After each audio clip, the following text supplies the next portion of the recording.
Okay, you're live.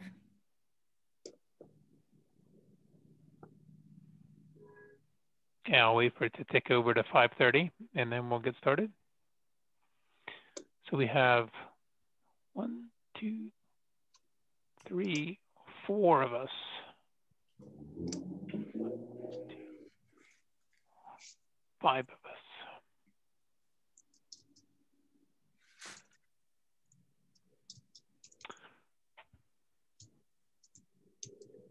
All right. Why don't I call this to order? So let me call to order the Hood River City Planning Commission meeting of March 15th, 2021. Today we just have one issue on the agenda, and that is we'll talk through the TSP updates. I'm going to read out a script that gets us going on that, and that's the only topic for today. We're going to skip the director's update because the director is over in the city council meeting tonight. Okay, so let me get started with this brief introduction. So ladies and gentlemen, in the matter of Planning Department file number 20-25, amendments to the Hood River Transportation System Plan, I'd like to reopen the public hearing. In the initial evidentiary hearing, it was held on March 1st, 2021 and continued to tonight. And this is the second hearing on the matter. Let me begin with a brief description of the legislative process and a few disclosures required by state law. We will begin with a staff report in which the staff will describe the proposed amendments, the applicable approval criteria, and how the proposal is consistent with those criteria. Second, we will take public testimony. If you wish to speak during the public testimony, please be prepared to raise your hand. I'll talk about that in a little bit. When the public testimony is completed and before we close the record, we will check to see if staff has any parting comments following the conclusion of all public testimony. After that, we will close the record, deliberate, and render a recommendation to City Council. Our recommendation, however, is not final until it is reduced to writing and officially issued. The City Council will make a final decision, and when the written decision is issued, it may be appealed to the Land Use Board of Appeals, or LUBA. However, to appeal one of our decisions, you must participate either orally or in writing before the close of the record. Here are some basic rules for presenting testimony in tonight's hearing. Begin with your name and mailing address. Please limit your testimony to issues that are relevant to the proposal and the approval criteria. If you believe that other or different criteria apply, please identify those and explain why you think they apply. So that is by way of a procedural introduction for tonight's hearing. If anyone has any questions about the process as we go forward, please feel free to ask them during the public testimony portion of the meeting. So if you are on the video conference, please use the raise hand feature in Zoom if you wish to speak, and we will take you off mute. For audience members listening in by phone, please use the following commands via your phone's dial pad. So *9 is to raise your hand if you wish to speak, and *6 is to toggle mute and unmute. So again, *9 is raise your hand to speak, and *6 is to toggle the mute and the unmute. So at this time, I'd like to call for any disclosures. So does any commissioner wish to make any disclosure or abstain from participating or voting on the matter being heard because of possible financial gain resulting from the legislative action? So I will call out our Planning Commission. So Commissioner Lassen. No bias, no conflict. Commissioner Irving. I have none. Commissioner Price. No bias, no conflict. Commissioner Ramey. I have none. Vice Chair Commissioner Powers. That was on mute. Try that again. No bias, no conflict. Thank you. All right, and I have none. Does any member of the audience wish to challenge any commissioners' participation because of possible financial gain resulting from the legislative action? I'll just check the attendee list. Okay, seeing none, we shall continue. Let us begin with the staff report. Thank you, Kevin. Thank you, Chair Frost. I'm going to share my screen.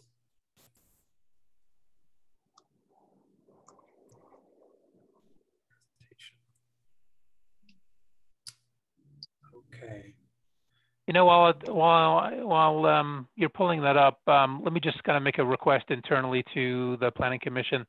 As we go through this file, we'll be interested to know what we want to deliberate on. So if there's a particular question you have, let's get that answered by Kevin as we run through this. But if there's something that we want to put a pin in it and take it on to our deliberation, please call that out so we can add it to the list. And last time we were together, we had a few things that some folks in the Planning Commission had raised that are already on the list.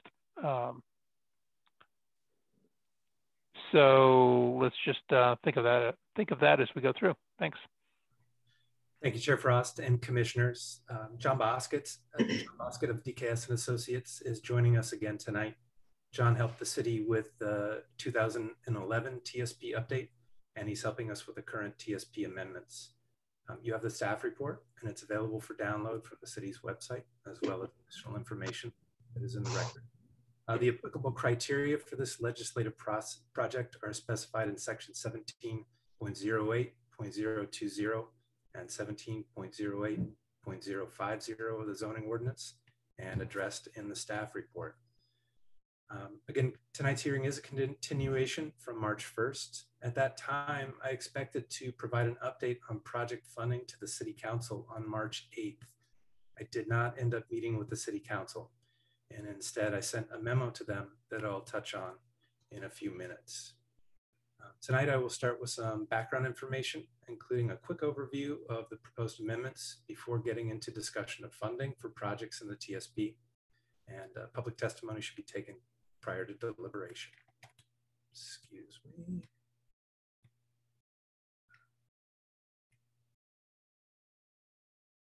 So as I explained on March 1st, these TSP amendments were initiated by the City Council as addressed in the Council's 2020 work plan. This is not a complete TSP update. It's narrow in scope, limited mostly to transportation system improvements on the west side of the city, but some updates, such as a revised cross-section for local streets, can be applied more broadly.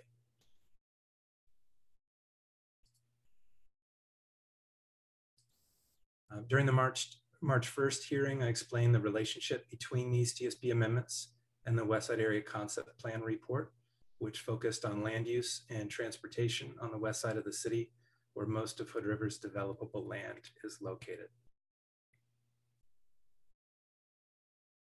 Forgive me, I'm playing with a couple of mics here this evening.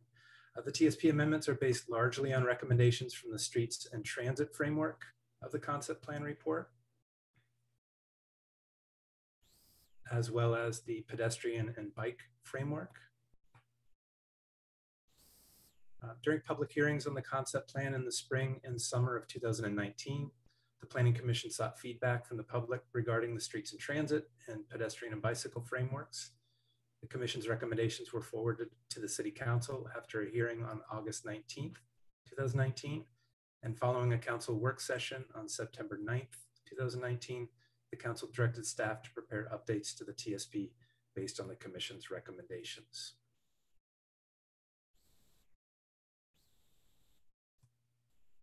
We went ahead and moved forward with realignment of the Mount Adams extension to what is known as Alignment D and named it West Side Drive. We added a new design for minor arterial streets with a physically separated bike lane, added neighborhood connector street classification, updated designs for local street options, refined intersection designs at Cascade Mount Adams and Wine Country Mount Adams. We added traffic calming on 30th Street between May Street and Sherman Avenue, and updated the city's list of motor vehicle projects and cost estimates in the TSP. We also updated the pedestrian system map and the list of projects and cost estimates for it, as well as the updated bicycle system map, and the list of projects and cost estimates in the TSP. Community members have expressed a lot of interest in seeing transportation projects get funded and constructed. The first step is to get projects into the TSP's preferred plan, and that's what we have done. There is a big gap between the estimated cost of the preferred projects and the revenue sources that currently are available to pay for them. Prior to finalizing the TSP amendments, the city must determine whether funding for projects will be based on existing revenue sources, including transportation system development charges, or SDCs, or if it is likely that additional revenue will be generated to fund a broader list of projects. The City Council will determine if additional revenue will be sought, and if so, the method and the amount of funding that is reasonably likely to support projects in the TSP. Last month, we held a virtual open house at hoodrivertsp.com that included a bilingual survey intended to get a sense of the community's priorities for funding projects. And I forward a summary of that community feedback to you, and it's also posted on the city's website. Last week, I prepared memos for both the Planning Commission and City Council, presenting staff recommendations for projects to be included in the TSP's financially constrained plan. I've been referring to the list of projects that can be funded with existing sources as the short list. Staff also prepared a broader list of recommended projects, but it can only be used for the financially constrained plan if the city can direct more funding to transportation system improvements. So it will be helpful to get feedback from you on the short list, the broader list, and the overall approach. It will also be helpful to get feedback on the idea of increasing transportation SDCs as a method of funding the broader list. With that, I'm going to turn it over briefly to John Bosket of DKS and Associates to talk a bit about preferred projects and financially constrained projects. Thanks, Kevin. So in the TSP, I believe in Chapter 3, you'll see a lot of lists of projects, and that's effectively what we refer to as the preferred project list. It's really just every project that we've included in the TSP is on the preferred list. Then when you look at Chapter 4, there are some smaller lists of projects, and they're actually some of the same projects that were in Chapter 3. There's just a lot fewer of them. And we were calling those or referring to those as being on the financially constrained project lists. And the difference is compared to the preferred list, which is just everything we might want to do in the next 20 years. The financial constraint list are just those projects that can be reasonably expected to be funded by the end of the planning period, which in this case is the year 2040, given the types and amounts of anticipated funding. And so kind of the reasons we have a financially constrained plan in the TSP is, well, the transportation planning rule requires that TSPs include a funding plan. That does not mean that you have to figure out how to fund every project you want to do, or in other words, the preferred project list, but you need to discuss what your realistic funding looks like and do what we've done with the financial constrained project list, is then align that with a set of priority projects that matches. So it's kind of a budgeting exercise. And how that gets used, probably the primary and possibly the only way you might see it come up and get used, and again, referring back to the transportation planning rule, it specifies that when you're determining whether a proposed plan or land use regulation amendment would significantly affect existing and planned transportation facilities, planned facilities include those that are included in that funding plan. So in other words, the financial constraint list. So the most common way I see this come up is if, say, somebody wants to do a comp plan amendment or to change zoning on some property, and when they're doing a traffic impact study, usually that particular study requires them to do this 20-year long-range assessment. And what they have to do is compare what could have happened on the property in the existing zoning and what compared to what they would like to do. And when they do that, they can assume that any planned or existing facility, and in this case, it would be anything on the financial constraint list, those projects can be assumed to be in place by 2040 to help absorb some of the impact on the transportation system, but nothing else can in the TSP, only if it's in that financial constraint list. So that's usually where you're going to see that come into play. Other than that, it really doesn't lock you into anything in specific. So you can still fund any project in your TSP at any time, regardless of whether it's on that financial constraint list or not. Especially if you just happen to come into some specific type of funding, a grant was just opportunistic. It's okay if that project's not on the financial constraint list. And usually CIPs are fairly well aligned with financial constraint lists because obviously you're trying to figure out how to fund these priority projects. So that would be a good reason to get them on your CIP. But CIPs aren't required to be aligned with the financial constraint list. They don't have to mirror them in any way. So really the kind of as far as what is the importance of the financial constraint list and what does it mean to you? It's really that second bullet that I mentioned. It's if you're considering any plan or land use regulation amendments is where that will come into play.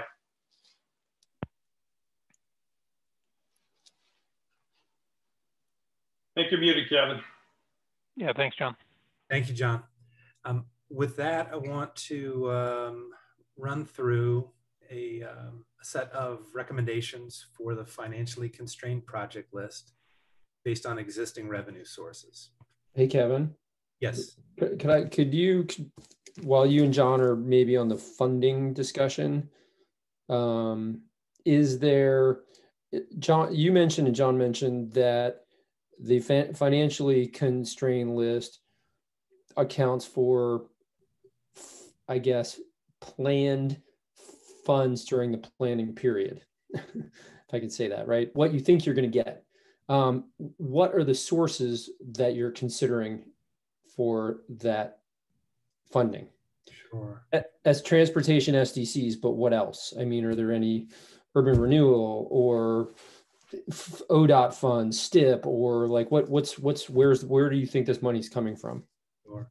In this list that I'm about to run through, this is valued at about $15.7 million. And that includes about $7,750,000 in transportation SDCs, $6,915,000 in STIP money from ODOT, and about $1 million in downtown urban renewal. Okay. So those are primarily the source of funds, or those three things: urban renewal, STIP, and SDCs. For capital projects, there are additional funding sources, but for capital projects, these are the main ones that we're working with right now. John, anything you want to add? SDCs are just collected at the time of new construction. Correct. Okay. That's it. Thanks.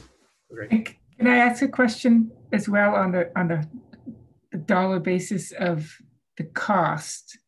When I read through a lot of this, there were like high estimate costs, low estimate costs. I think a lot of where we're going to end up with recommended projects are kind of on the low end. As an example, things like sidewalks on only one side of the street and that kind of thing. But I'm just wondering about the relative accuracy of the estimates. So where they really come from and how accurate that information is.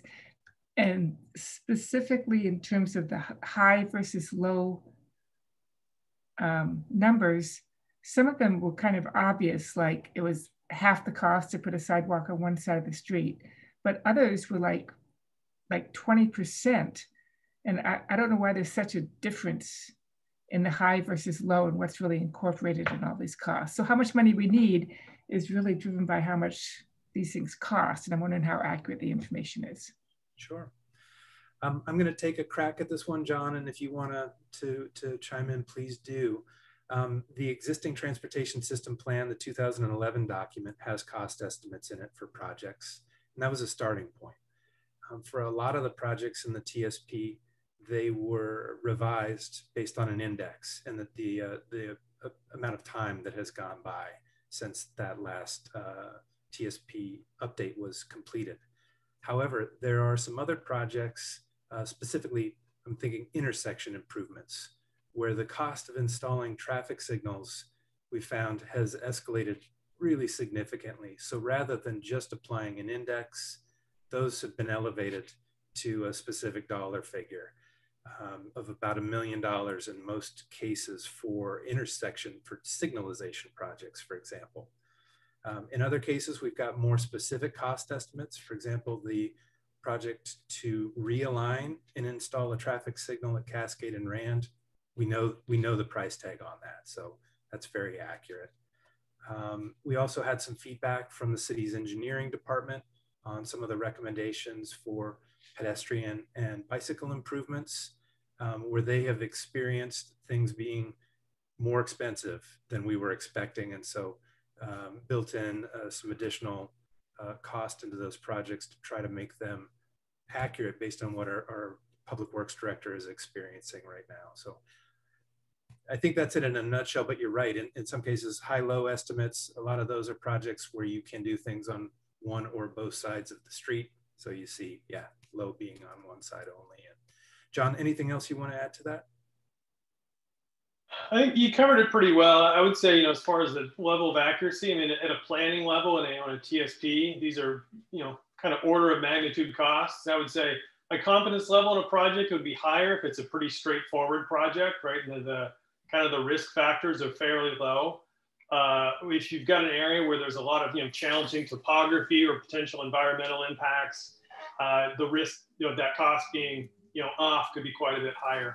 We do include some contingencies in there, but I think that's definitely something to be aware of. And given that usually the level of kind of a scoping at a TSP level or planning level is pretty broad, I'd recommend that so your priority projects, as you think you're getting closer to securing funding for things, I think it's worthwhile to spend a little bit more time scoping those periodically, especially as Kevin mentioned also. Even sometimes just time can really change construction costs. So I wouldn't assume that whatever costs are in there are going to be the same, 5 years from now, 10 years from now, and so on. Great. I've got one more follow-on question. At some point, I know that the city has established right now reimbursement districts or reimbursement zones. Is that accurate? And how do those reflect in any of your kind of funding plan? Sure. There are two proportionate share districts that have been established in the city. One for the signalization and realignment project at Cascade and Rand, and another one for the signalization project at 2nd and Oak. And I should have mentioned there's a little additional revenue that comes in from those proportionate share districts, Commissioner Irving. However, the cost estimate at the time that those two proportionate share districts were established, the estimates for those signalization projects was a fraction of the cost of them. So they really haven't been generating a great deal of revenue. Got it. Thanks. Thank you. All right, with that, let's go, unless there are any other questions, I'll run through what we're looking at on the map right now and describe these projects. From left to right, starting with the project labeled as MV12 interim. This is at exit 62, and this is an interim set of improvements, not a complete replacement of the interchange, but it includes a westbound off-ramp signal, an eastbound off-ramp right turn lane, and an eastbound lane on Cascade from that turn lane to Mount Adams. This is assumed to be funded through ODOT funding. PR19, a little lower down on the screen, again, working from left to right. PR19, this assumes right now right-of-way only for the Henderson Creek Trail from the South UGB to a point north of May Street where it can tie into an existing easement on the school district's property.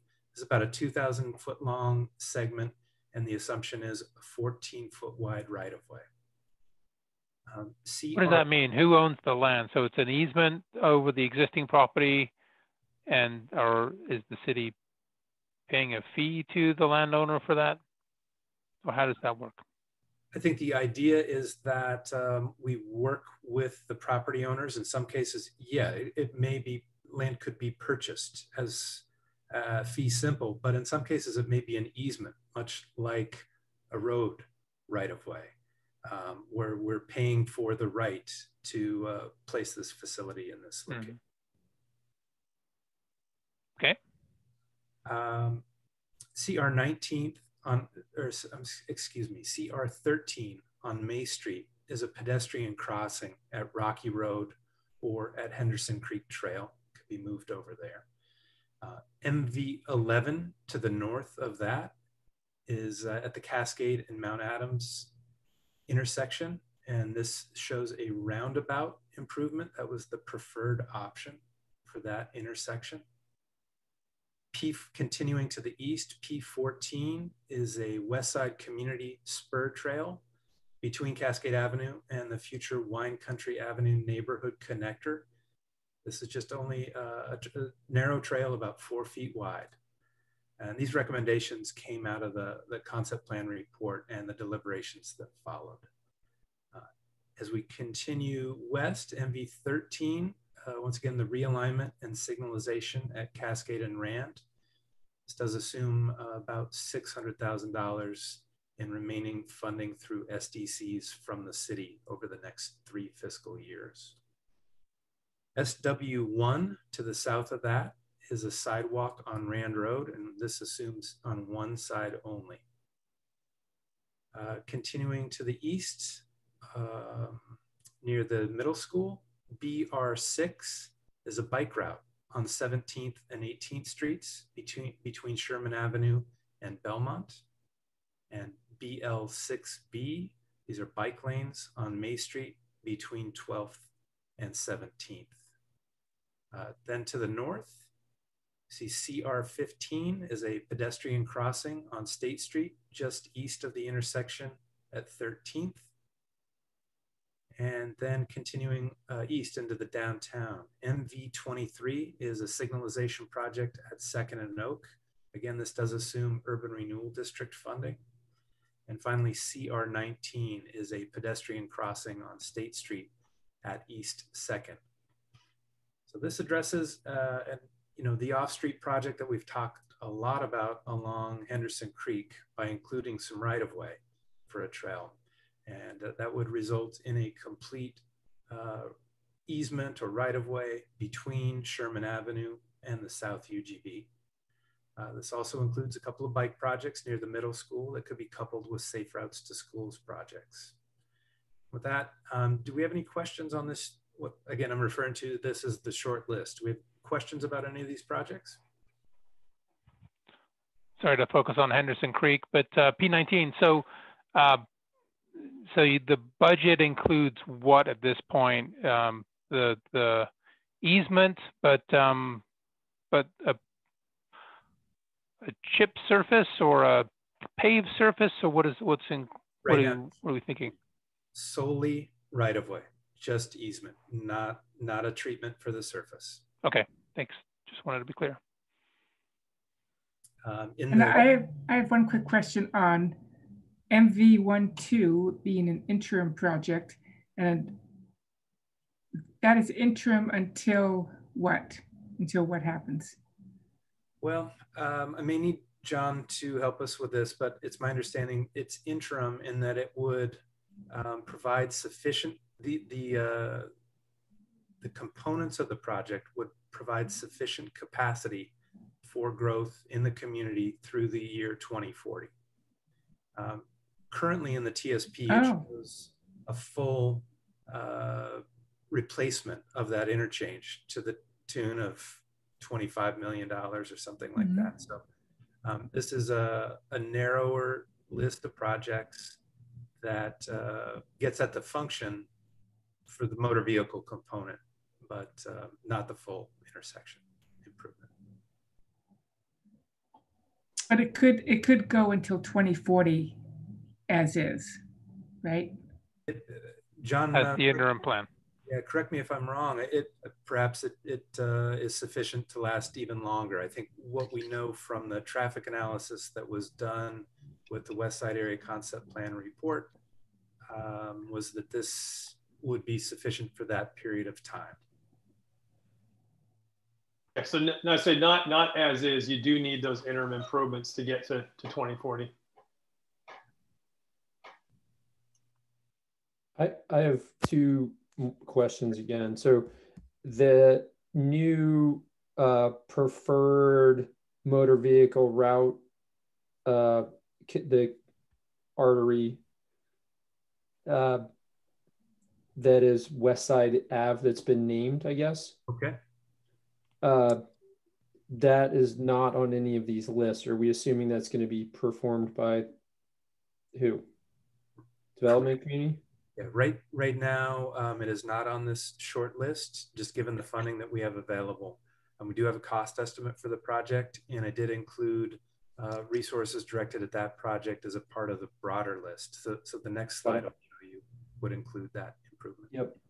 And then one other question. So your projects without additional funding, is you calling out the short list, or there's a short list even from that list? No. This is what I'm referring to as the short list without any additional funding. Got it. And then the projects with additional funding, is that the superset of all of the lists, all of the projects that are proposed, or are there some that are not even included in that? There are many that are not included in. Got it. Okay. All right, Commissioner Lassen. Oh, sorry, Bill, are you done? Yep, that's it. Yeah, You know?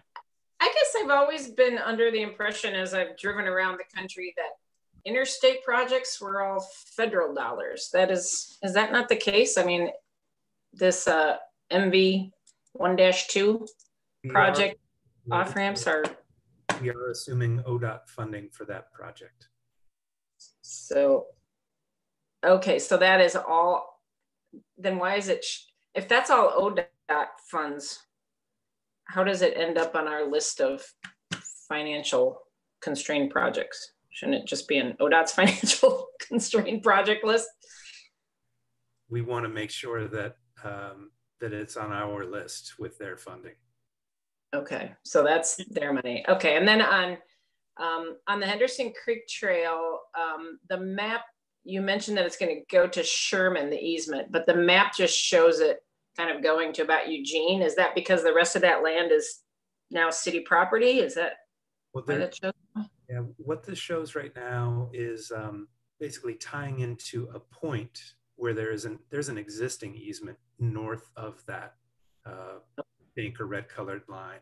So if you're using the West Side Trail today and you're walking, for example, on Rocky Road, you cross at May Street and you walk down the hill, you're walking on an existing easement, and you cross over the creek, and then you follow the west bank of the creek. So this is tying into that existing easement. Okay, so we can be reasonably confident that this would be a complete route to the public. From Sherman to the UGB, yes. Okay, okay. And then my last question is just, we kind of went over the BR6 and what is it, BL6? Okay. Can you just explain, because it was kind of hard to follow some of these columns, what that treatment is for those two bike improvements? The assumption for the BL6B, bike lanes on May Street, is that they are bike lanes, right? Striped bike lanes. And separated by, delineated by paint? Or just paint. Yeah, we've got a narrow right-of-way in that location, and the city engineering staff currently is working on a project to repair an elevated sidewalk on the north side of May Street, just west of 13th. And so explain to them that we're working on the TSP amendment concurrently, and we want to make sure that we're providing bike facilities in there as well. Okay. So that's that one. And then BR6 is identified as a bike route in the TSP. This is a little lower volume, or two streets with slightly lower volumes probably today compared to 13th, for example. And bike routes are described in the TSP as having a combination of wayfinding signage and other improvements. So this could be a combination of paint on the road, a striped bike lane on each side, plus wayfinding signage. Okay. Okay. Got it. Great. Thank you. You're welcome. Any other questions on the short list before I move on to the broader list? Yeah, really quickly. So thank you, Sue, for asking about interim. So the interim improvements would address motor vehicle volume through 2040, but does it not address how you currently can't walk across there? It does not go any further than the improvements that are there today, which is kind of the narrow sidewalk on one side, and that is inadequate really for cyclists. I understand that. There is a separate project that the city will be working on to look at streetscape for the historic Columbia River Highway State Trail. And this is something we'll be working on this spring, with the idea being it's concluded this summer. So it's a relatively quick project, and I expect that will be the opportunity to look at pedestrian and bicycle improvements in that location. Okay, and again, I keep asking these questions, but it pertains to funding, and I guess a conservative, prudent use of our funds is if we're saying that we're going to make interim improvements to this interchange, and then later with the historic Columbia River Highway urban trail connection that calls for another set of improvements. And then, for example, BR6 and BL6B, after it goes through the Safe Routes to School process, calls for another set of improvements. How does all of these separate processes mesh together, and I guess not make your lives like kind of like a living hell to keep updating these intersections and improvements? Well, I think the key is we go through each process and determine if there are changes to improvements that are necessary, changes to the preferred plan in the TSP, as well as changes to the financially constrained list in the TSP. So it's possible when we go through that historic Columbia River Highway State Trail project, there will be a follow-up TSP amendment, and we'll be having a similar discussion, just be narrower in scope. Similarly, we've got a Heights Urban Renewal District project, and that will be another opportunity where we expect to see another discussion like this about how those two projects will affect the city's TSP. Okay. Yeah, I'm pretty concerned with, I know we're doing this interchange project, and that's you know, a short-term need, but the fact that you can Google walking directions to the hotels over there, and it won't even route you that way because there is no sidewalk is pretty concerning, that we're looking at motor vehicle traffic through 2040, but not even addressing the current standards of unsafe walking conditions. So I really hope the historic Columbia River Highway process addresses that. And then back to Tina's question, do these projects go through a community process to refine the design? More of an engineering project. I think that you might see some, for example, in the context of safe routes to schools discussion, you know, we may look at some refinement to the method of addressing ped and bike improvements. But for the most part, for example, signalization projects, sidewalk installation projects, be working with the city engineering department. Okay. And how much is the, I should have this in front of me, but how much is the roundabout MV11? Right now, we've got an estimate in there of $5.5 million. Okay. There's some additional right-of-way that will be necessary if that project is completed. That's about what I assumed. And then the RAND at MV 13, that's coming in at 3.8 right now, right? I think it's about $3 million. I don't think it's quite up to 3.8, but about 3 million. And there are a variety of funding sources for that project. So our assumptions right now for the financially constrained list is to include about $600,000 in transportation SDCs directed at that project. I wish we could spend another 1 million and make it a roundabout.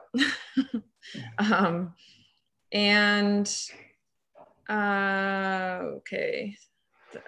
Crossing 19. What was that again? This is on State Street, between the downtown, before you, cross the Hood River, at the intersection of East 2nd Street. East 2nd Street, there's a fair amount of pedestrian traffic, people who use the Indian Creek Trail. Yep. Okay, perfect. That's a needed one. And sorry, the last one, MV 23. We really haven't talked about that at all on Planning Commission. Right, the city's engineering department has been working on initiating a project there. I don't think we have an engineered design for it yet, but it's upcoming, and the expectation is it's funded with urban renewal dollars. Okay. All right. Thank you. ODOT doesn't pay for that one at all? That was going to be my question. No? Right now, ODOT is not paying for that one, correct. Because it's on 30 as well?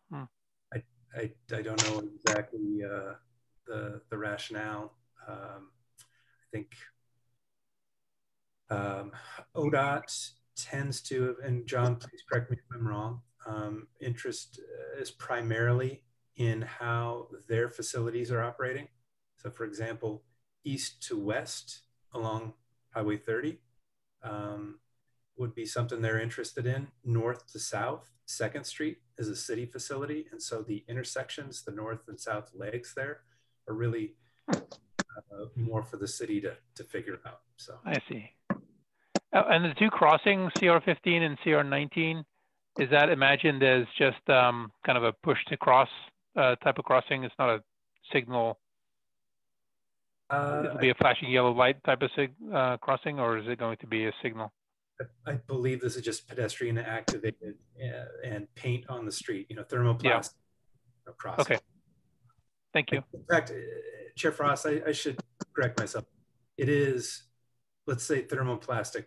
I don't know that we have pedestrian activated crossings at there because we don't have signals there right now. It's not going to be covered by the amount of money that's directed at the projects.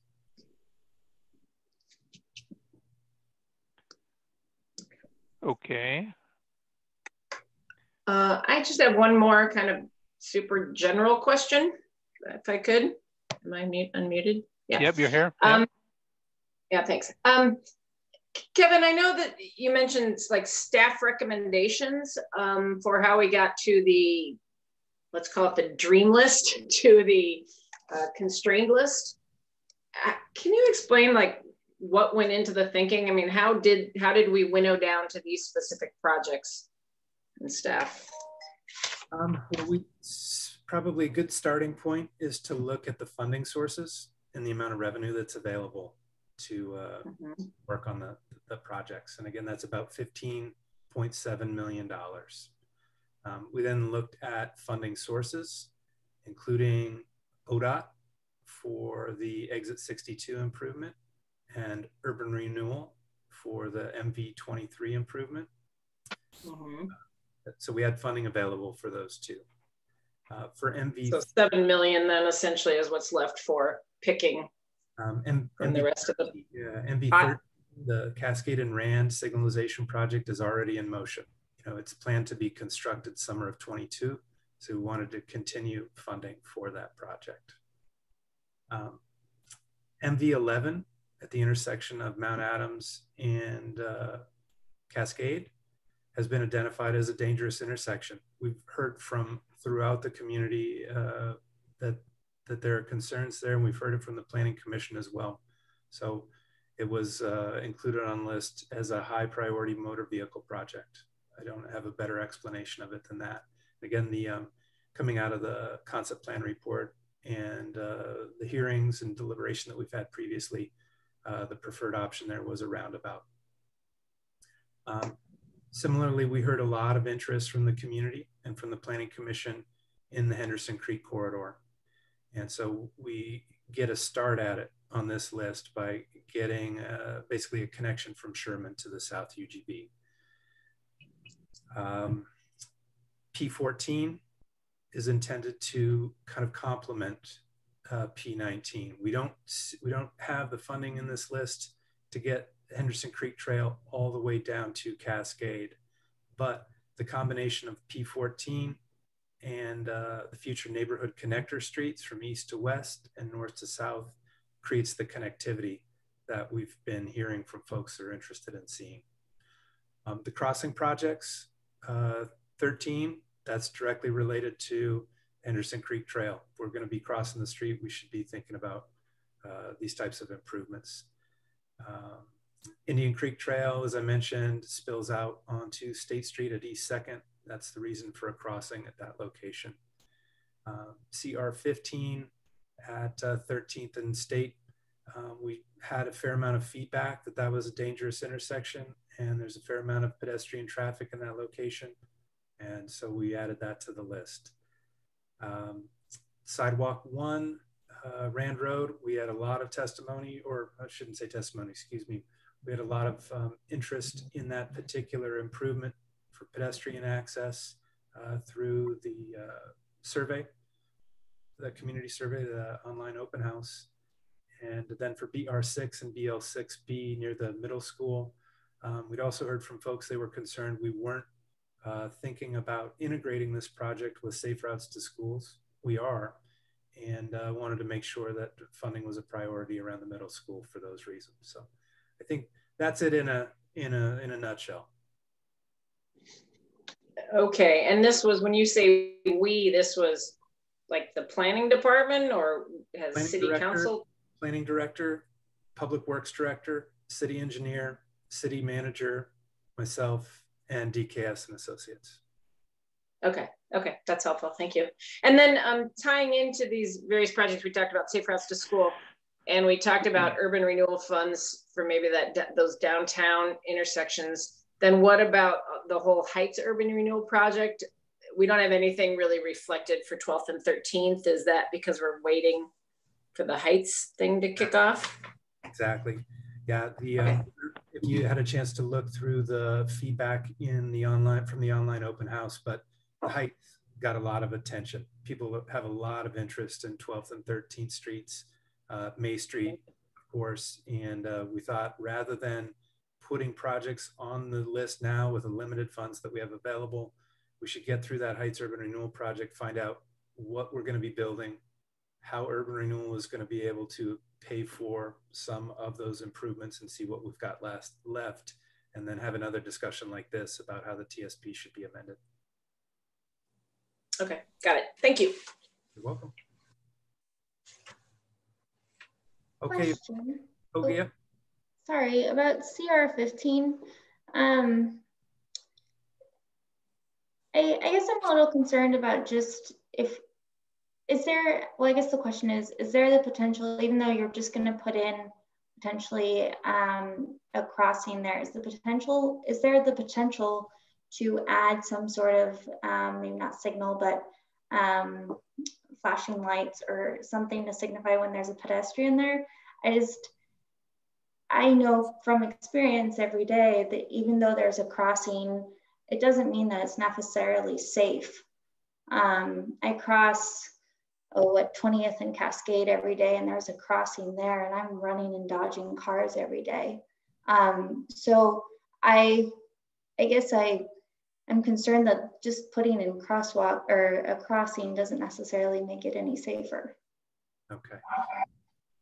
Thank you, Commissioner Schlappy. I appreciate that. I don't think that I can, because I have not discussed with the city engineering department or DKS, the engineering team who helped us with this project. I haven't discussed alternatives like flashing signals, but maybe as a part of the recommendations from the Planning Commission to City Council, that might be part of your recommendation to look more closely at this and or other crossings, and maybe paint thermoplastic on the ground is insufficient, and you'd like to see some kind of an electronic signal to help people cross. And then we could get some cost estimates and see how that would affect other projects, and may have to pull something off the list, but need to look at it a little bit more closely. But that certainly could be a recommendation.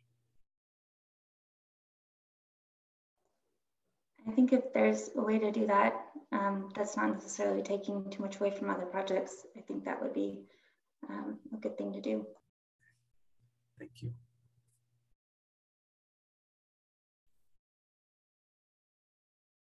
Okay. Are there any other questions or comments on the short list before we move forward? All right, hearing none, let's move on to the next slide. And this map depicts staff recommendations for a broader financially constrained project list with about 18.6 million in additional funding that's needed. This does not include recommendations, as we've just discussed, for the Heights Urban Renewal Area or the historic Columbia River Highway State Trail, because they will be reviewed in separate projects. This adds to the short list roughly from left to right, starting with MV 4.2.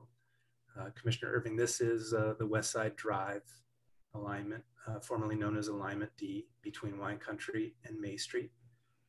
This assumes that the cost of improvements and right-of-way that the city is contributing are those over and above the local street improvement. So the development community would be expected to provide the local street equivalent, and the funding that has been plugged into this plan would be to add the center turn lane at intersections, slope easements, etc. So again, over and above the local street improvement. P19 to the south, this is a Henderson Creek path now, and rather than just a right-of-way, this adds a 14-foot wide paved surface. BL6A along May Street between Frankton and Rand Road. These are bike lanes on the street. SW8 also on May Street between Frankton Road and Rand Road. This is a sidewalk on the south side only. On Rocky Road, P4 is a sidewalk for the West Side Community Trail on one side only, and a bike lane, plus some additional funding for some right-of-way that's needed just south of the May Street intersection on the west side of that street to widen that road. P11 is the Post Canyon path between Frankton Road and Belmont. This is considered an interim improvement. The TSP ultimately expects a minor arterial in this alignment. So this is just a 10-foot wide path as an interim improvement.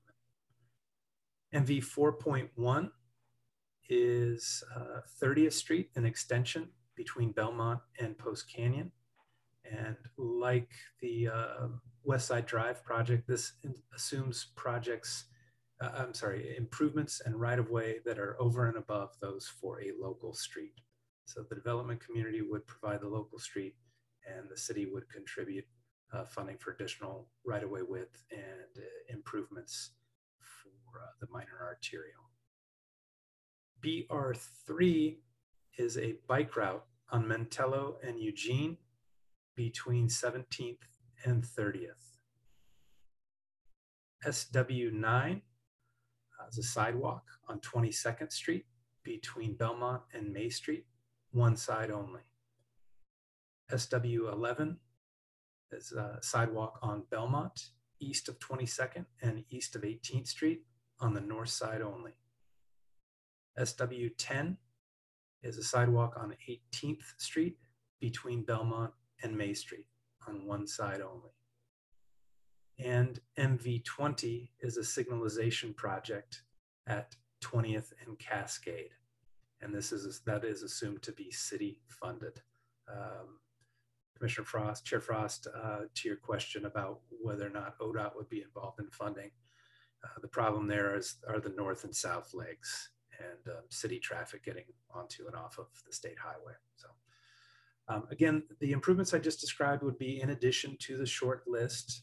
The added pedestrian and bike projects include a mix of off-street trails and paths, sidewalks and bike lanes on some busier collector streets, and bike routes on less busy streets.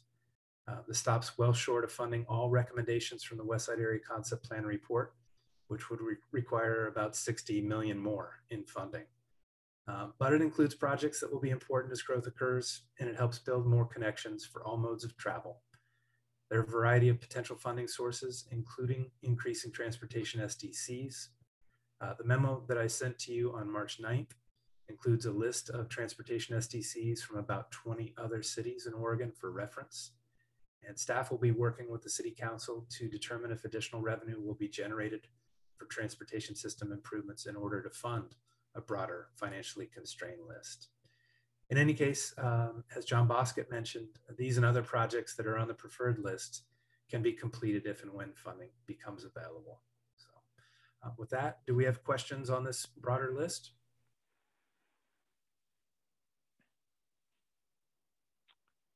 Vice Chair Powers, yep. So the Ridgeline Trail isn't on here at all, is how I understand it, right? That's correct. And then for the Henderson Trail, the only thing on here is an easement. That's the only thing that's being covered. This is a 14-foot wide easement and a 14-foot wide paved surface. Oh, okay. Okay, thank you. The paved surface, though, you're not allowing for the paved surface essentially halfway down, well, where about Eugene down to P14. So there's a gap there that we're not accounting for the funding of. That's correct, Chair Frost. This is just for the segment that had been identified in the short list to add. Yeah, just to upgrade that part of it. Okay.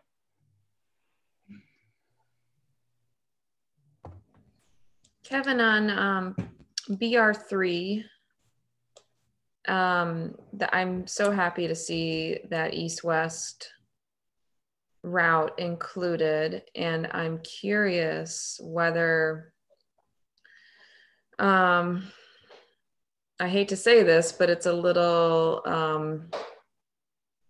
preemptive in that we don't know. It could easily be on Prospect, and it's dependent on whether the connection, the Safe Routes to School process, whether the connection is going to happen east-west across 13th through the middle school in Katie's Lane, or if it's going to happen through Adams Creek co-housing. And so it's kind of hard to pick which one. It shouldn't be both. So I was curious on how Montello, that's Montello, right? Correct. Montello was chosen versus Prospect. And I'm not saying that either one is a right or wrong answer, but it's like we don't know what's going to happen to make that critical connection yet. Okay, thank you, Commissioner Ramey. This project BR3 was identified during the hearings that we held in the spring and summer of 2019. And there was discussion about changing the previous bicycle boulevard designation along Montello and then extending it further west to 30th Street. And we looked at a couple of options west of Rand, potentially using Eugene. In this case, chose Prospect. And I think I misspoke earlier. I mentioned Eugene.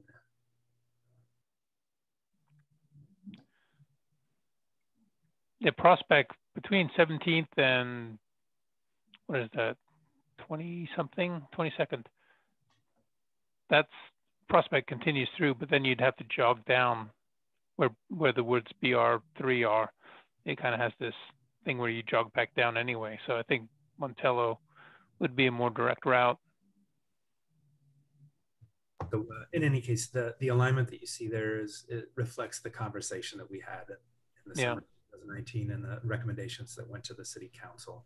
It's not to say that this can't be changed to align with the Safe Routes project, but obviously that one is coming up and maybe it could respond to this. Yeah, no matter what, there's going to have to be a couple jogs. Yeah, right. Yeah.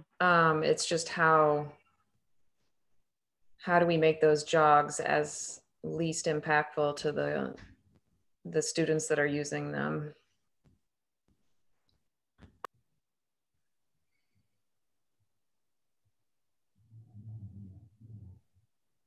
I'm sorry, is that a question to me? No, sorry, Kevin. I just, thanks for, I think I was wanting to know if there's flexibility in that route being permanent versus waiting to see what happens with the Safe Routes to School. You know, certainly right now, this, the idea is to include this on the broader list that will require additional funding. So that's to be determined. And in any case, yeah, I think we certainly could reevaluate the alignment to reflect what's desired or what's determined through that Safe Routes to Schools project.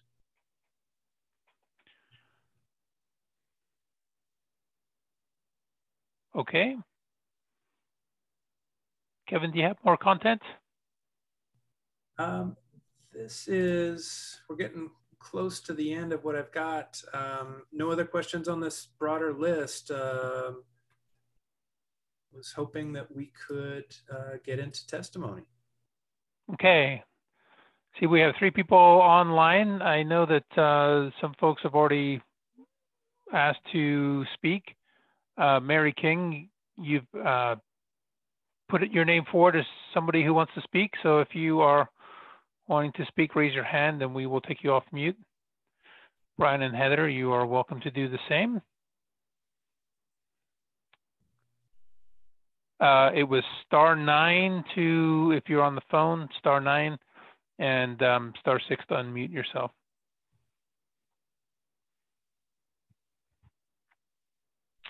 Anybody wish to speak? Oh. Chair Frost, I'll mention while people are considering providing some additional testimony, we did receive 2 more emails over the weekend and I forwarded those to you this afternoon. So we've got 4 pieces of written testimony in the record right now.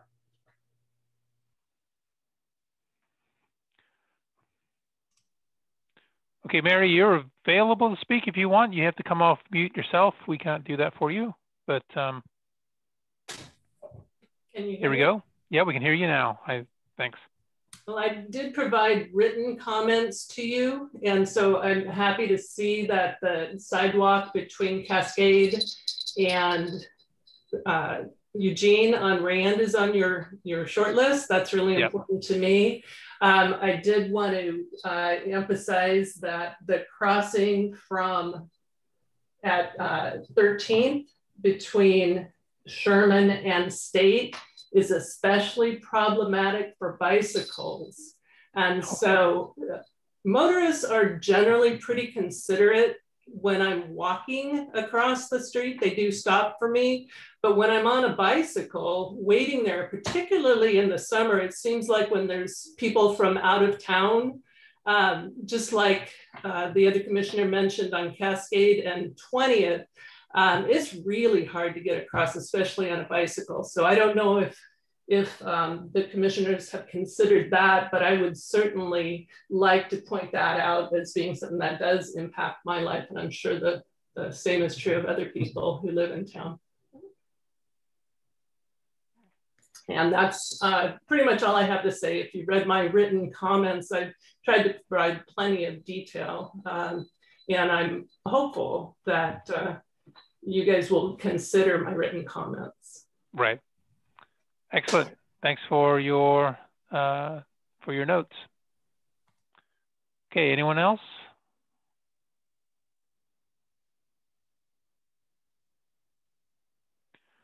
Okay, with that then, staff, any other parting comments before we wrap up? I just one quick one in response to Mary King. I really appreciated the letter that she wrote, very detailed, very thoughtful, with respect to the crossing at 13th Street between Sherman and State Street. That there was not a project identified during the West Side Area Concept Plan for that intersection. That's why you don't see anything on this list right now. It doesn't mean that we can't, seek a solution in the future.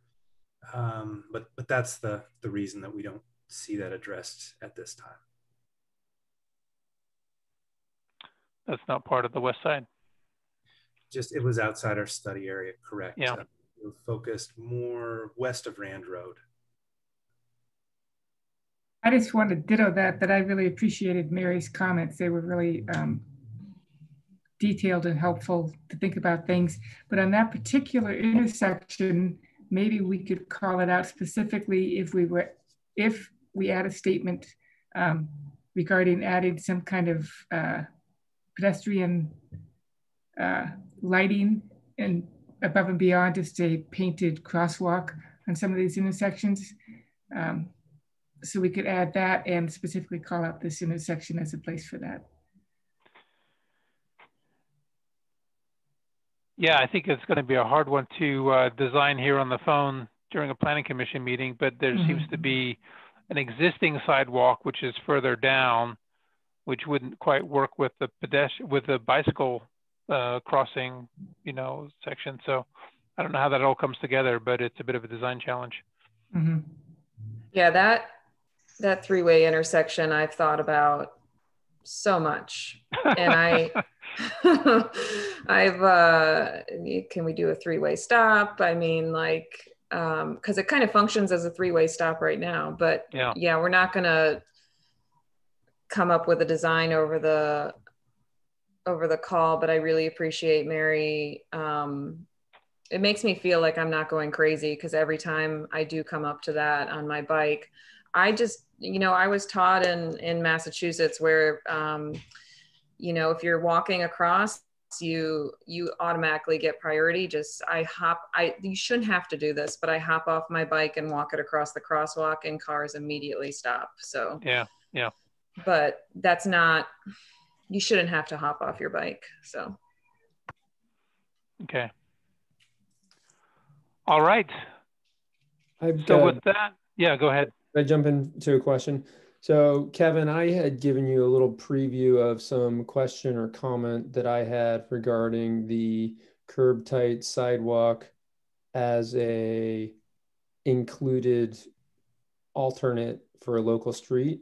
And did that question go anywhere? My question specifically to Kevin was, we have Curbtight sidewalk in place in a lot of neighborhoods already. And I didn't think that, I've run into some challenges when someone goes to develop or improve something. The requirement that I've been told is that if a homeowner goes to improve their house, more than 50% of the assessed value of the residential improvement, so not only the land, but just the residential improvement component. If someone goes to improve their value more than 50% of that, then they trigger frontage improvements. And if we're triggering frontage improvements in existing neighborhoods where we have Curbtight sidewalk, I don't really feel like they should have to get an exception from engineering to follow that standard. And I know this is a point of deliberation, but I wanted you to at least maybe provide any commentary you could, Kevin, because I had sent the question through. Sure. Thank you, Commissioner Irving. I did share your concern with city engineering staff and the planning director. I didn't get any specific recommendations from them to modify what we've got in place right now, but certainly welcome as a part of recommendations to council to address this issue. And it's something that I can continue to work on with the city engineer, public works director, see what kind of solution we can come up with to address your concern. We would be back in front of the, well, we would be in front of the city council on April 12th is when their first hearing is scheduled. So we'd have a bit of time to try to address the concern. Okay, great, thanks. How would that work? Because I'm just thinking of May Street, right? So there is some curb tight sidewalk along May Street, but there's also on the south side. There's also a lot of areas that haven't yet been developed, and there's some where there is a planter strip.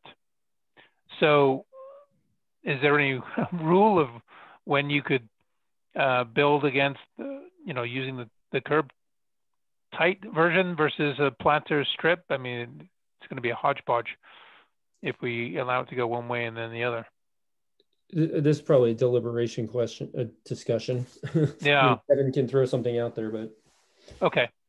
All right. Well, and with that, then I don't see any more questions coming in from the audience. So why don't we close the hearing and move into the deliberations? Have folks been writing down a list of things that they want to resolve in deliberation? I'm open for your thoughts, and then we can run through them as a group. Chair Frost, in addition to, if you don't mind me jumping in addition to comments and issues that commissioners may have identified at our first hearing, with respect to the draft TSP document, the cross sections, the maps, any feedback that you might have with regard to the short list of financially constrained projects that was presented tonight, the broader list, that overall approach, and the idea of increasing the transportation SDC. If you have any thoughts about any of those, that feedback would be helpful to the City Council. Actually, we didn't get into that, Kevin. Can I ask a question? So did you state what would it take to achieve the full or the longer list? Did you give us a number? Sure. The broader list of projects that we looked at this evening, and let's see if I can just quickly go back up to this map.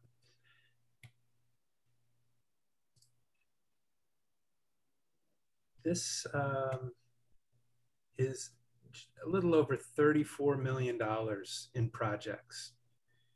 And again, we've got about 15.7 in revenue that is projected. So we are short about a little over $18,600,000. And we did some math. We think that if the transportation SDC were to be increased from its current $2,059 for a single family dwelling up to about $4,900, that would be sufficient to cover this list. That's not to say that that is going to be a solution that is acceptable to the City Council. It may be, they may be interested in considering a change to the transportation SDC. They may also be interested in finding some other funding sources. For example, starting a new urban renewal district or a local improvement district. There are some other methods available to address funding, but $4,900 is a figure that you see in a memo that I sent to you last March 9th, last Tuesday. Okay. And so going the transportation system plan SDCs, what you're basically saying is going from $2,059 for a single family home roundabouts to $4,900, which basically puts the burden of upgrading the city on those who are going to be developing in the future. Certainly adds more costs to new homes, new businesses. Yes. Yeah. Okay. Kevin, okay. Any other? Oh yeah. One more question on that topic. I know we have had a plan on the books to examine our SDCs and possibly restructure them. What's the status of that? The City Council right now is going through a process review with a consultant, reviewing SDCs for water, sewer, and stormwater. And an idea is that we could add transportation SDC analysis to that project. There's certainly concern about increasing SDCs and how that affects housing affordability. We've talked quite a bit about that. And some have raised the idea of lesser SDCs for smaller units, for example. So it's an idea that could be explored in the context of a current project that's happening before the City Council right now, if we were to amend the contract with a consultant. Does the consultant contract contemplate structured or size-based SDCs, or is that outside of the scope of that project? I shouldn't comment. I haven't been working on the project. I know that is an issue that has been raised by the council. I don't know how much it has been explored by the consultant at this point.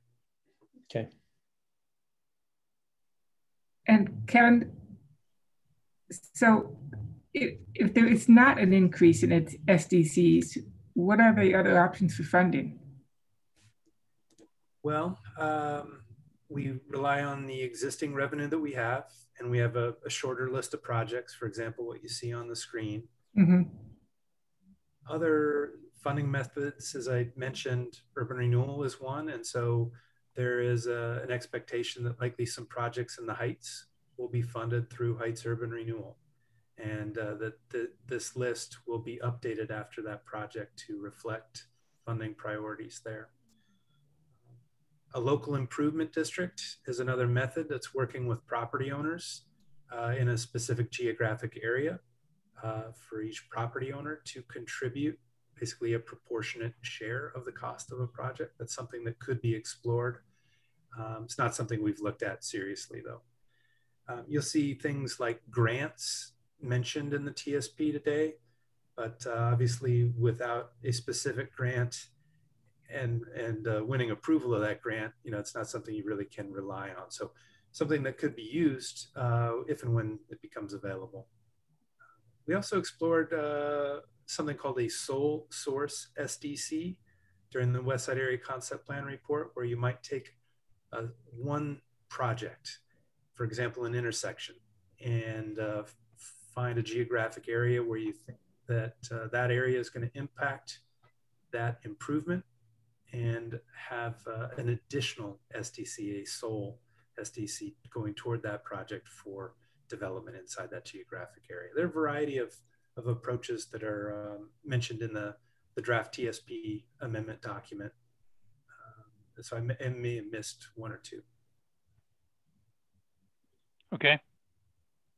One urban renewal, I understand, is where we have an existing urbanized area.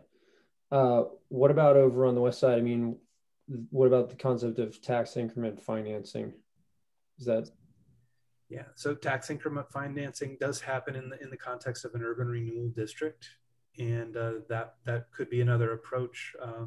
The Columbia Cascade Urban Renewal District in the downtown is approaching its sunset, and that may be something that the City Council would be willing to consider. For example, an urban renewal district along Cascade Avenue between 13th and exit 62. Just as an example, it's not something I've discussed with them, but you might choose a specific geographic area that's blighted in some manner and establish a new district to generate revenue through tax increment to address a set of projects.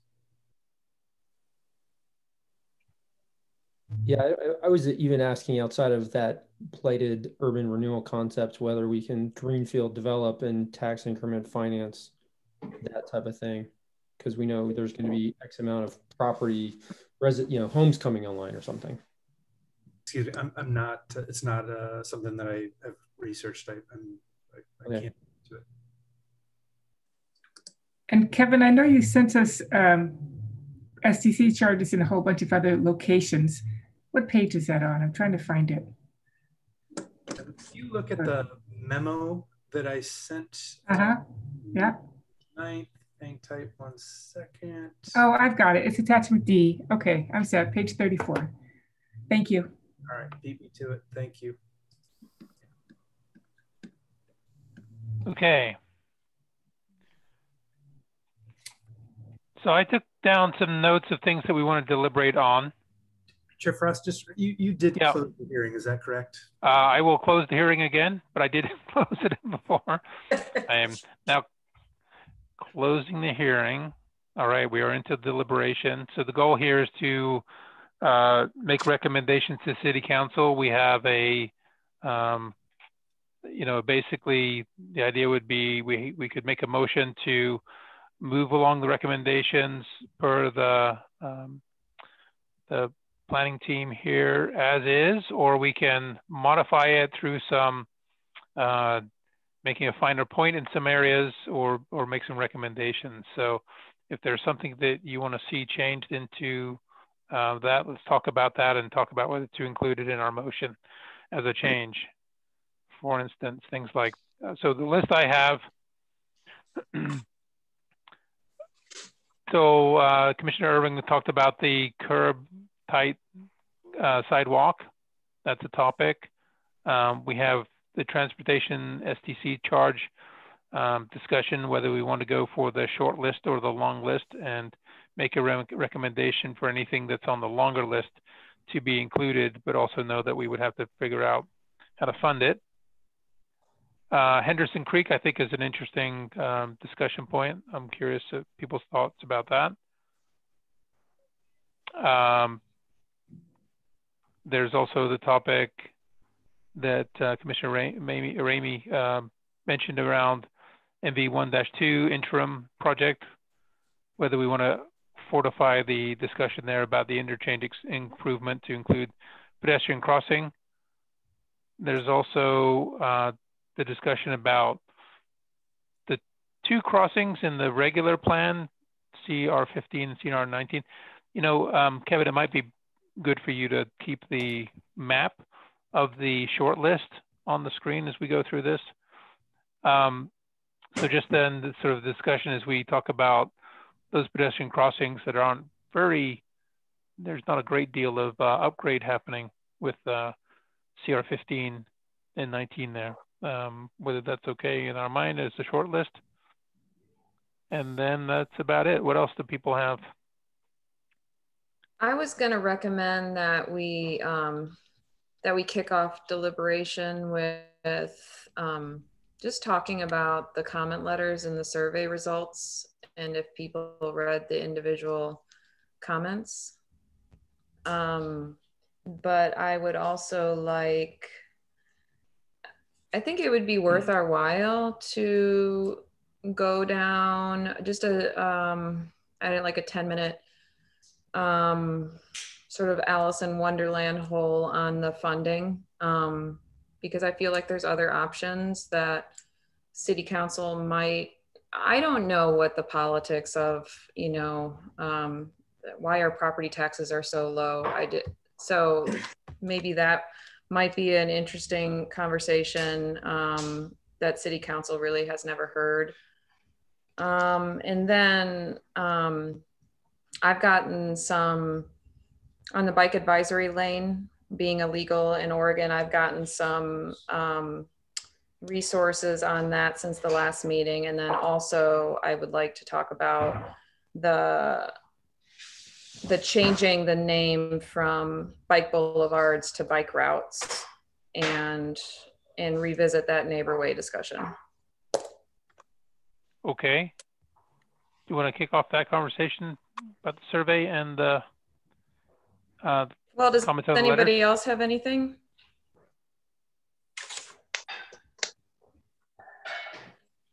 Nobody else has anything else they want to add? I guess I'd be curious to talk about the survey too, and just kind of talk through the comments.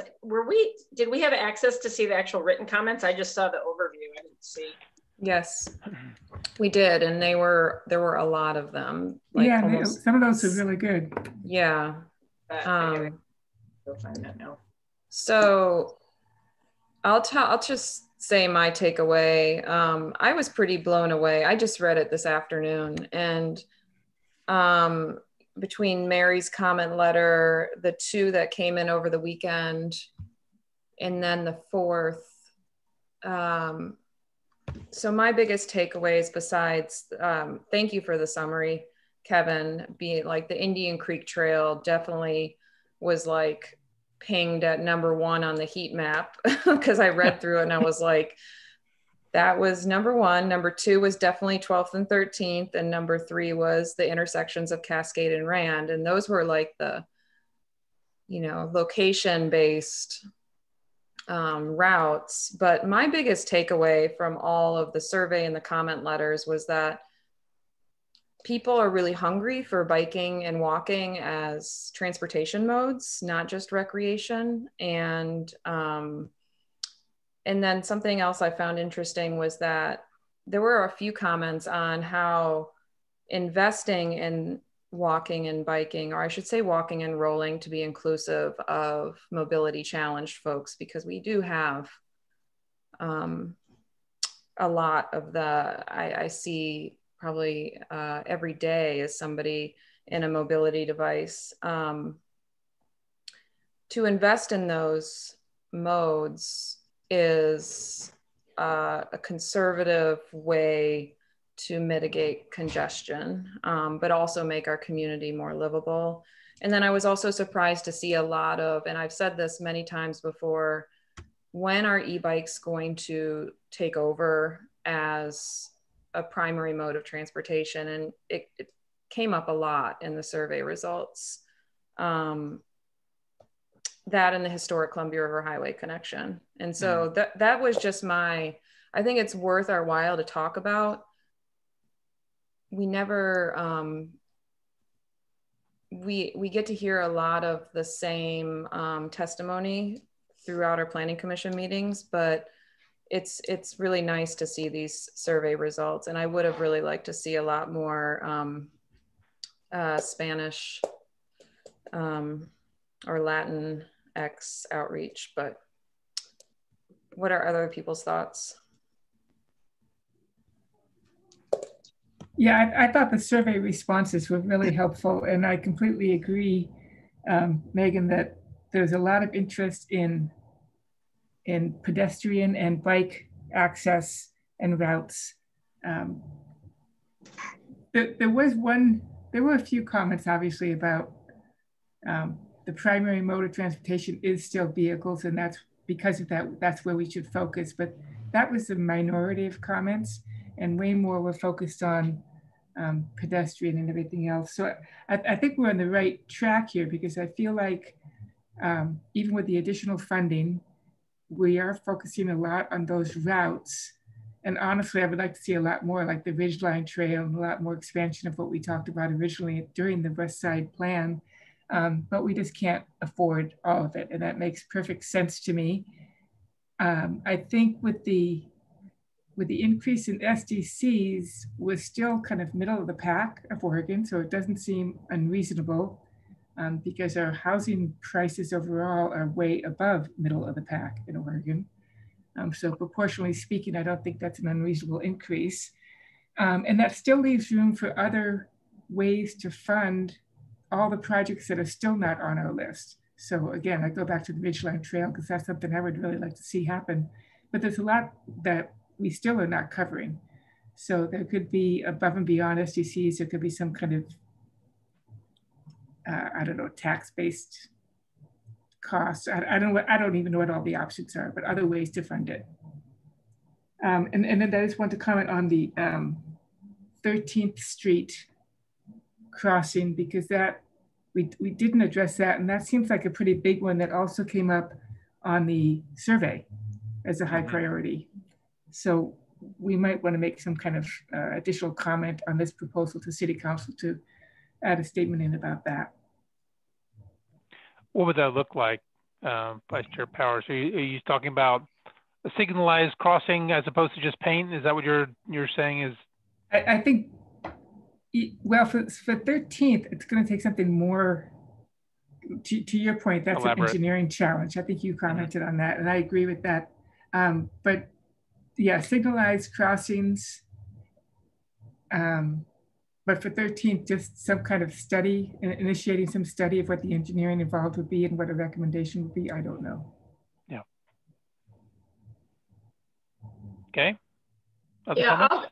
I'll jump in with comments on the survey, and shame on me for not scrolling down to see these comments, which I'm looking at now, and this is exactly what I wanted to see. I'll be honest, I was rather kind of flummoxed by this survey when I took it. I sort of felt like it was saying, you know, do you like clean water or do you like clean air? You know, I mean, it was hard to gauge even how to answer for myself, much less try to interpret what other people were saying. But what's interesting to see is how clearly, even without any information on costs, which I guess was kind of my biggest issue with that survey, was, you know, we could do 20 crosswalks for one of the vehicle improvements, but that information wasn't there. So I think we were sort of asking people to make decisions without really any background. But what jumped out to me is that even without that information, it just came out so overwhelmingly that people are clearly crying out for more pedestrian and bike access. And so I agree with what Sue said, is I think we are in the right track. And I'm really pleased to see quite a bit of this reflected in the short list here. I guess maybe my open-ended question to this group tonight is, are we doing enough? Again, keeping in mind that, you know, one intersection improvement is millions of dollars, and, you know, we can do a lot with that money if we put it into the bike ped things that the public is asking us for. So that was my takeaway. Thanks for that. Other comments on the survey and the letters written?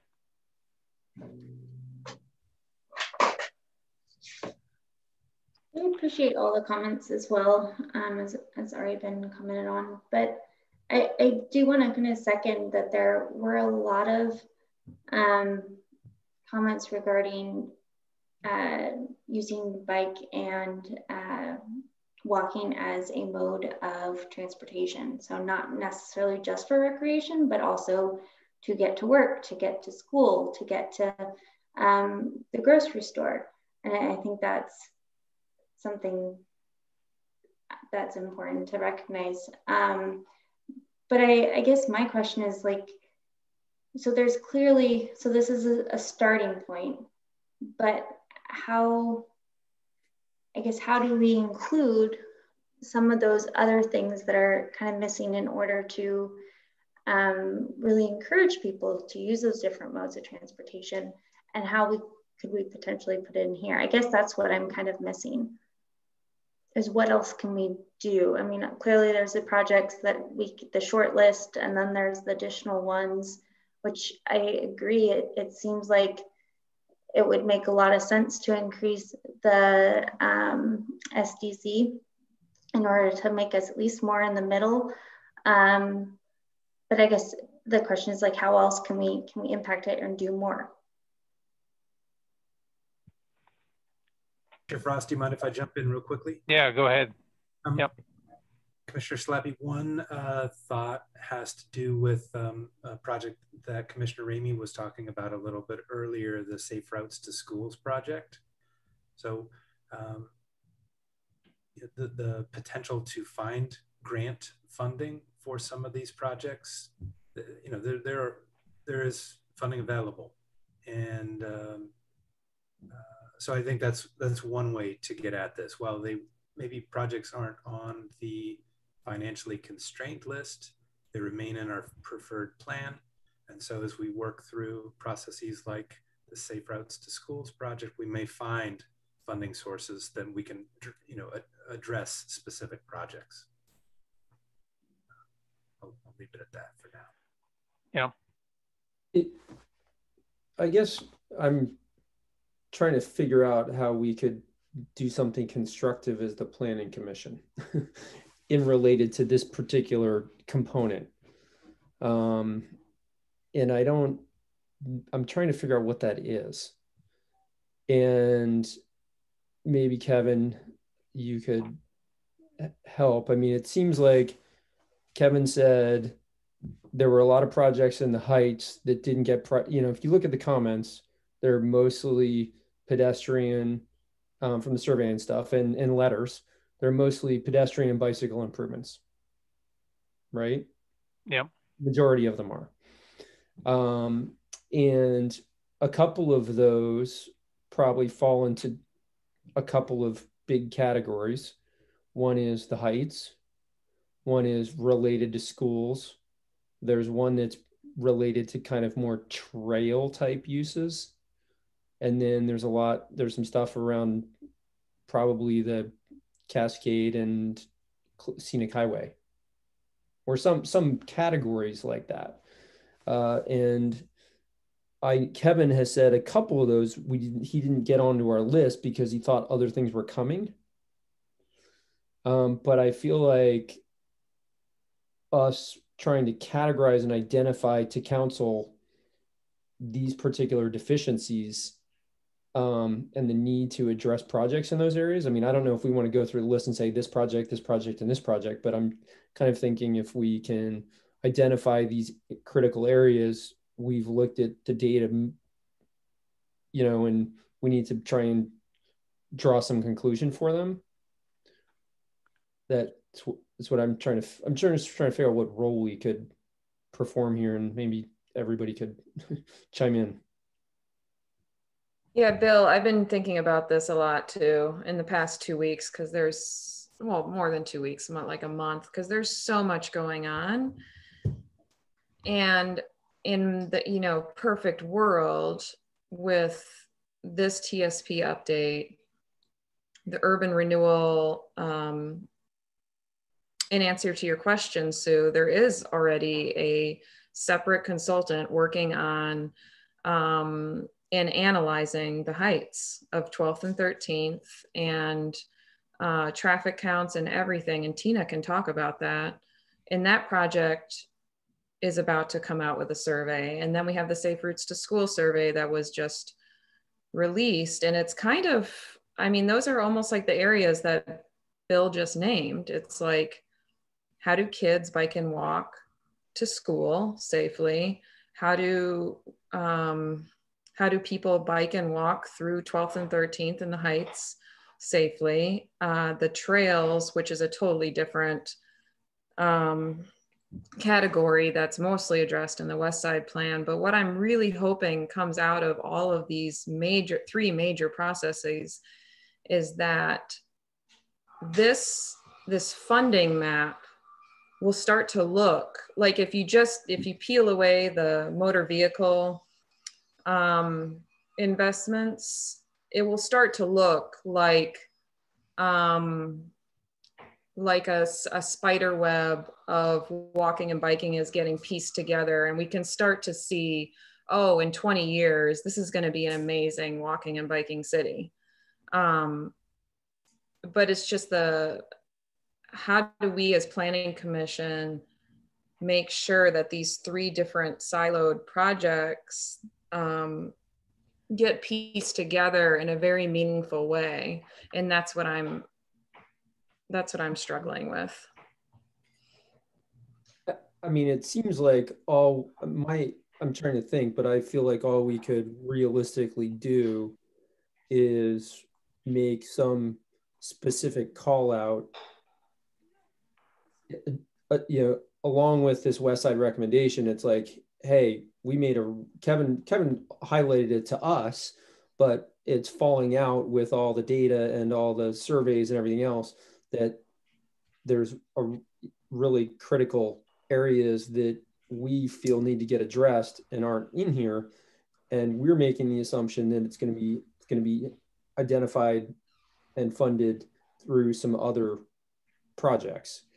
And we want to just make sure that council understands and acknowledges and agrees with that concept.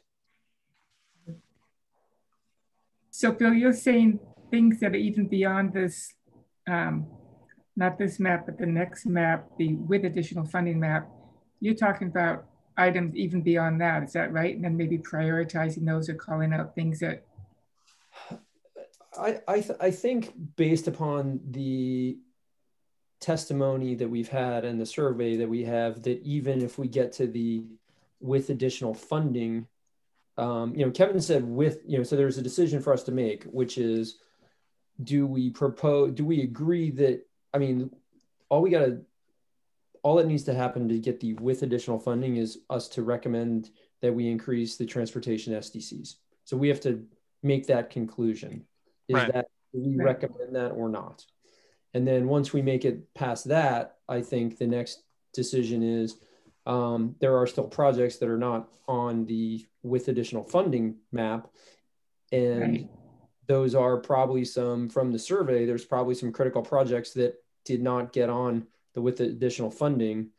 But I don't feel like we should go through and prioritize all those and try and make another list. But I'm just suggesting maybe we can take it up a level and say, exactly what I'm saying. There are additional projects that aren't even on the with additional, and our assumption is that these are the testimony that we've seen has highlighted the specific public interest in these projects, and we're expecting that these 2 or 3 other projects will hopefully find funding sources and prioritize additional projects in these areas or something. Right, I completely agree with that. And that's what I was trying to say as well, is that even on the list of with additional funding items, there's more that I'd like to see done, where I have to say, lean on City Council to find what other funding sourcing mechanisms are available. So if but they're all, so much of them are still priorities based on the survey and just all the feedback we're getting, and just general safety concerns, like the crossings. Yeah. So if I'm kind of synthesizing this down, it sounds like, and I think I agree with what Sue, you said, and Bill, what you said. I think, from my perspective, and Megan, what you said, I think from my perspective, the with additional funding feels to me like that should be the starting point. Like if we really had to go with the constrained plan, okay, great. But I think my recommendation rather to council would be, let's look for ways to get to at least the with additional funding idea. And then, as you're saying, there's a couple of pet ideas beyond that in terms of crosswalk safety or Ridgeline Trail that I think would want to be on the real wish list. So is that a consensus from everybody that we could say that the with additional funding is really our, let's say, preferred recommendation? Or do people want to stick with? I think in order to do that, we have to, that we're not the elected officials. No. But we need to understand we've just been having all these discussions about housing availability, affordability. We've been working on middle housing, and yet, we're talking about taking our transportation STC and doubling it. Yeah. Right. Almost. So the question for us would be, how do we feel about that first? I think. Yeah. And I think, let me just jump in on that. I think my thought that I was trying to allude to earlier is I don't feel like we should put it on the remaining houses to be built on the west side to pay for all of the infrastructure improvements around town on 13th Street and down 30, in the middle of town and all this type of stuff. So I think these other ideas around urban renewals or local improvement districts or grants and other things like that, I think are all things that should be put on the table, as opposed to just, we could double the SDC charge, but make it somewhat commensurate with the size of the home kind of idea. Maybe that's an approach that we could take, but from my perspective, I don't see it fair on the west side development, trying to get missing middle housing to burden them with paying for all of the infrastructure across all of this town, stuff outside of the west side area even. Yeah, I agree with that. I think it has to be a citywide effort, whether it's, you know, this, and I don't really think this is a planning commission issue for us to necessarily sit here and discuss funding sources, although, you know, it's a super fascinating discussion. But I mean, we could also, you know, talk about a bond, property tax reform. I mean, I think there are some, I think this is really a big issue that has kind of long overdue for addressing. I mean, you look at other cities our size, you know, you go to like Sandpoint, Idaho or somewhere, and there's just bike trails everywhere. And you're like, how are they able to do this? You know, and it's just, their funding sources are so different. So I think it's sort of a fundamental issue that needs to be covered. And we're certainly not gonna be able to do it tonight. But I agree with your point that I think what I'm hearing is that we're all in agreement of like, yeah, let's try to go a little bigger. I guess I have, just from a sort of positioning political standpoint, I'm just unsure about how to handle this 12th, 13th piece with the Heights urban renewal coming in. Because I sit on that as I'm the, you know, the planning commission representative to that group.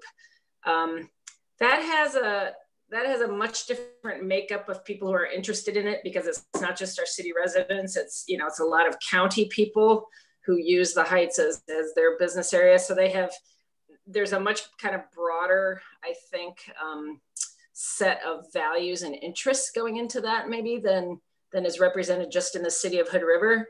But what I'm concerned about is if we don't have spelled out on our city transportation plan early on, like these are our priority projects, that when that piece starts taking shape, you know, it's going to be easy for people to say, well, it's not even on your transportation, you know, plan list of priorities to do this. And so I wonder if there's any way we can somehow include it, but put an asterisk next to it saying, you know, funding to come from urban renewal or something. I don't know. That's just I'm just kind of brainstorming out loud on that, but I don't know if Kevin, if you have any other thoughts on that. Kevin, do you put a big circle around the Heights there and say coordinate with others? I don't know if I would approach it exactly like that, but something like that. I think, you know, honestly, I really was focused primarily on West Side related, you know, getting these into the TSP and the preferred plan, recognizing that ultimately we do need to have a financially constrained plan as well. It needs to be based on the funding available.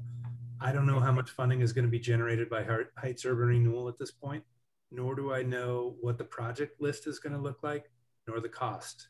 I know that we have got expectations for traffic control change at 13th and Belmont. I expect there will be some changes at 12th and May, maybe 13th and May, perhaps other locations as well. I don't know exactly what that looks like. So it was difficult to plug specific dollars. You go through this exercise and commit funding toward those projects without knowing, again, what they would look like or how much funding would be available for them. One thing I did try to keep in mind, and I think Commissioner Powers may have mentioned this with her look at the SDC list as a middle of the road number. I was trying to keep in mind that there may be the need to revisit this after we get through this Heights Urban Renewal discussion. Maybe urban renewal dollars don't pay for all of the improvements in the Heights, and the financially constrained list needs to be amended again, and maybe the SDC needs to be revisited. Same with the historic Columbia River Highway. So I was trying to leave some headroom in there and not get too lofty with the list of projects for the financially constrained list. And to Commissioner Lassen's point about what happens in other communities, you know, you can look at that list and you see Bend is pretty high on that list. In addition to their transportation SDC, it's my understanding they did pass a bond measure to improve ped bike network. So some communities do a combination. Well, based on the survey results, it seems like it's politically palatable to do a bond measure to fund biking and walking, but back to what Tina said, it would be great to express to City Council that a fundamental funding reform for active transportation is in need. And we can't expect new development to pay for the whole network. And back to Bill's early point is there's a huge source of friction on homeowners having to pay the burden of the sidewalk network. So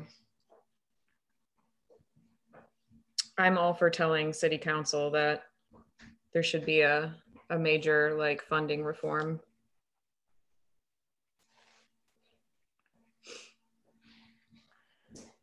All right, how should we go about this? We have a wish list. I'm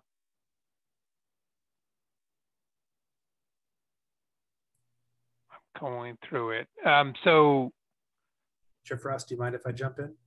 Yeah, go ahead. Did appreciate Commissioner Irving's recommendation, and I think it was we had a couple of other commissioners who thought that the approach of you want to perhaps do more than the short list. What is represented here is focused mostly on the west side. We recognize we've got the heights, we've got the historic Columbia River Highway, we've got some off-street types of improvements that aren't yet addressed. And perhaps as the council is considering options for funding, to keep in mind that want to do more. I'll leave it at that. Okay, and is that something that, how would you incorporate that into the way that this is delivered to council then?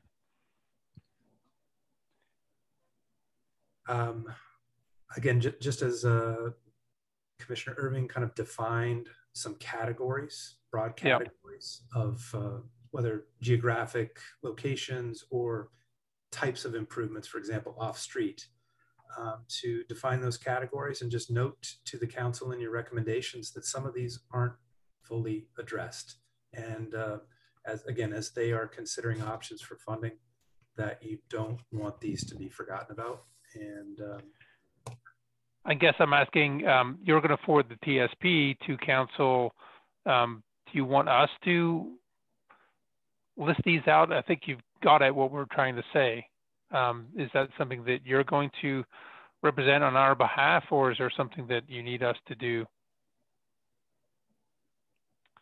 Well, I think ultimately, a set of recommendations from the Planning Commission would be helpful. And if you can do this verbally tonight, I can put it into a list. I want to make sure that I capture it accurately, though. Okay. I'll start with just, go ahead. You've got a series of, I think if you can start this list, Kevin, and then probably we'll talk about pet project or specific project list, but I think there is consensus that we believe the transportation network needs to be greater than the without additional funding list. Right? We all agree on that. Okay, we're all good on that. Yep.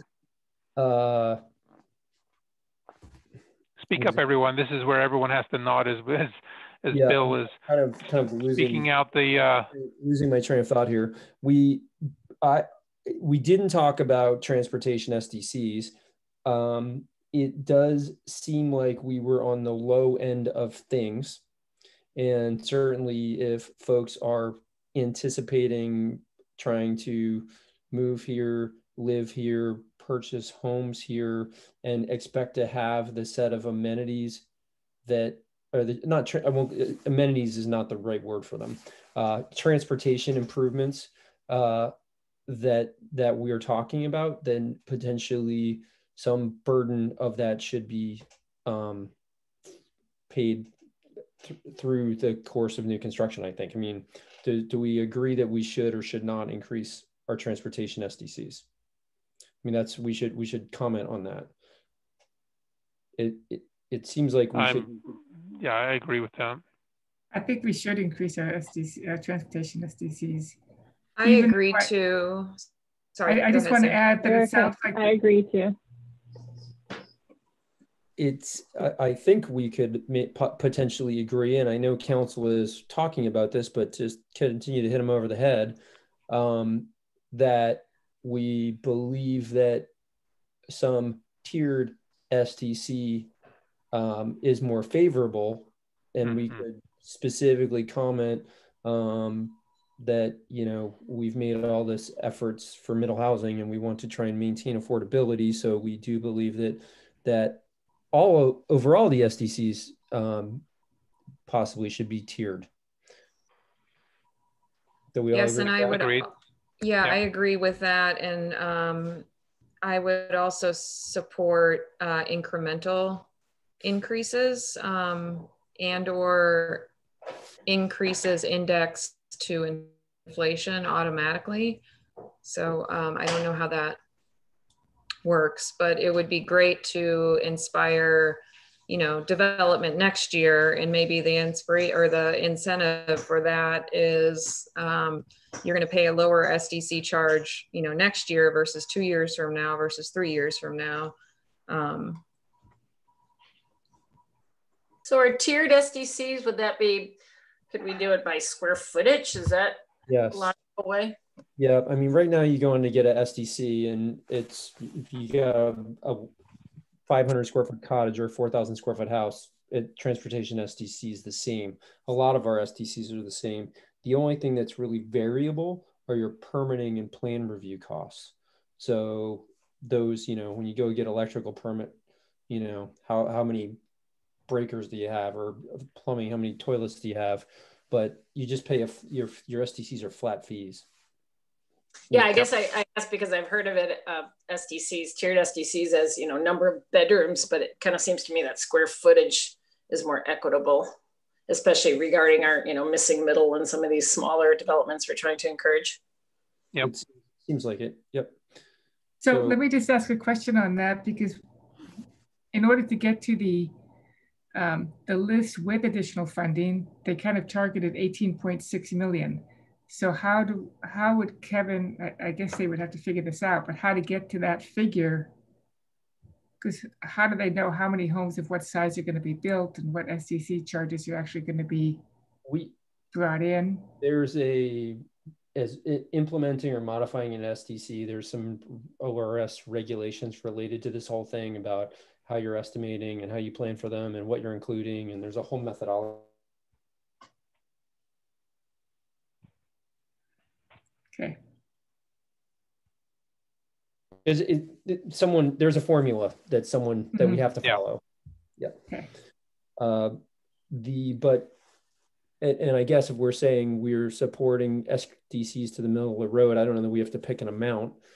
But I think we should, I think I heard everyone say that we believe that we are going to need, or that there's public support for,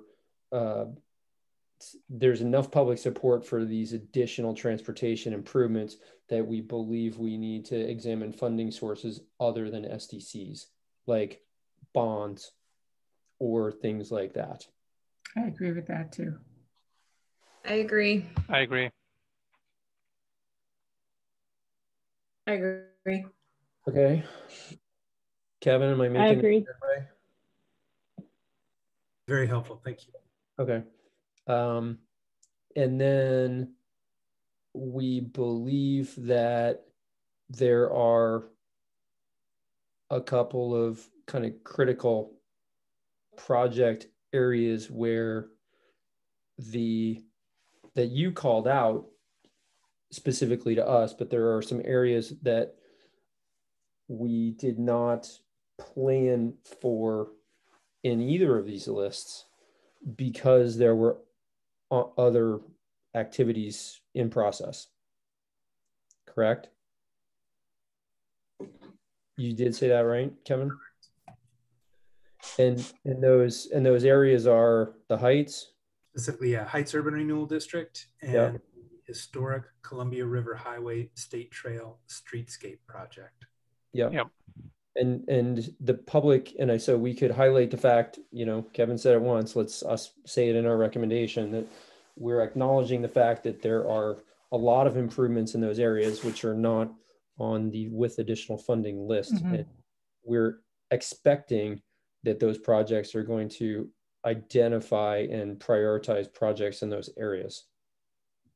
And that the outcomes of those projects will also update the transportation system plan. Yes. In a parallel world. Yes. And I'd also like to add the Safe Routes to School.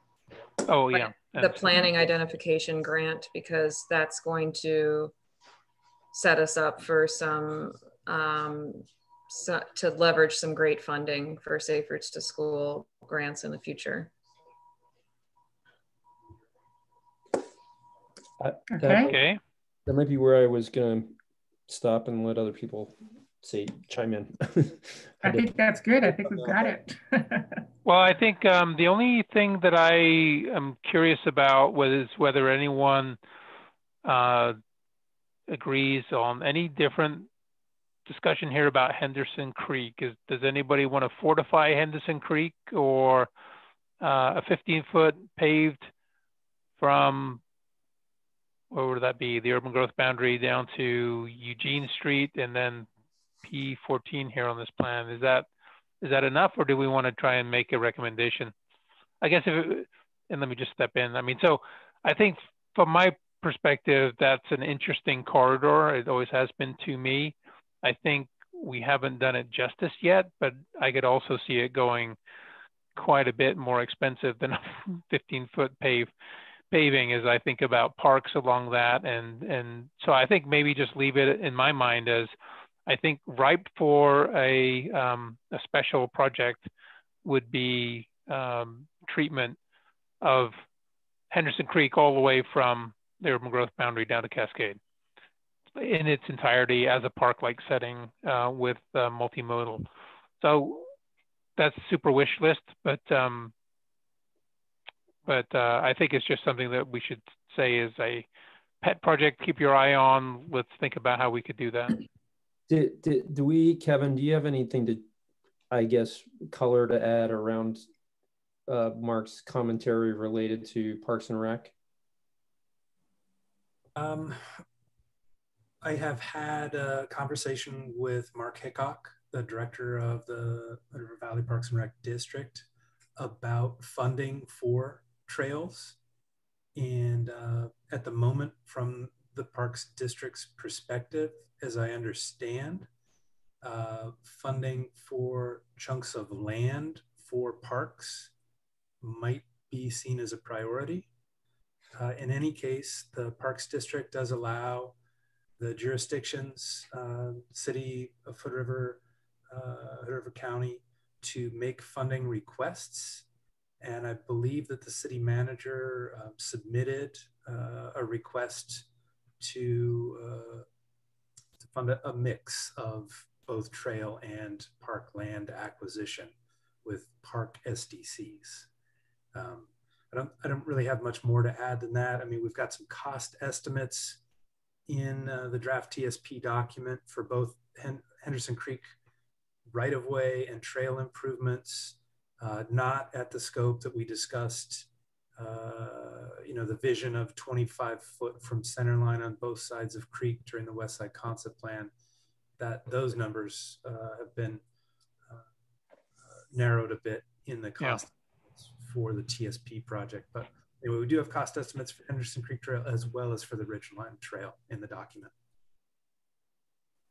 Yeah, I would encourage us to kind of highlight that one from the standpoint too, that I guess I want to make sure it doesn't get lost as like a quote unquote recreation trail, because even though I do agree that e-bikes are coming on strong, I think the magic of this trail is it really does kind of create that diagonal access up that steep incline for people who don't have e-bikes. It's kind of about the most logical way you could get from low to high in our town. And especially in light of the fact that if, some of this missing middle housing does materialize, it's likely going to be out in that area. And, that might very well be people who want to be commuting by bicycle. Yep. So I think it is a very viable and important node of transportation for us to keep that in mind. Commissioner Lassen, if you don't mind me jumping in, I just will mention one other project that we are working on is housing development strategy at 780 Rand Road, just west of the villages of Rand Hill. And if you see on the map right now, the dashed green line between Mount Adams and Rand Road, this goes through the city's property. This is an approximate alignment, and won't, not to say it's exactly in this location, but we are trying to keep in mind in that location pedestrian and bike access. And if you think about it from the intersection of Rand and Cascade, the elevation difference between that intersection and the entrance to the city's property is not that great. You should take your bike up there, check it out. This too may become one of those kind of diagonal from low to higher elevation routes, not necessarily on an off-street trail, but we're trying to keep that in mind. Yep. Okay, any other thoughts that want to be included into the recommendations? I just wanted to see what other people thought. I guess going back to CR 15, were we going to include that as potentially looking at making that a little bit more of a robust crossing area? So not just the crosswalk. Just want to see what others people's thoughts were.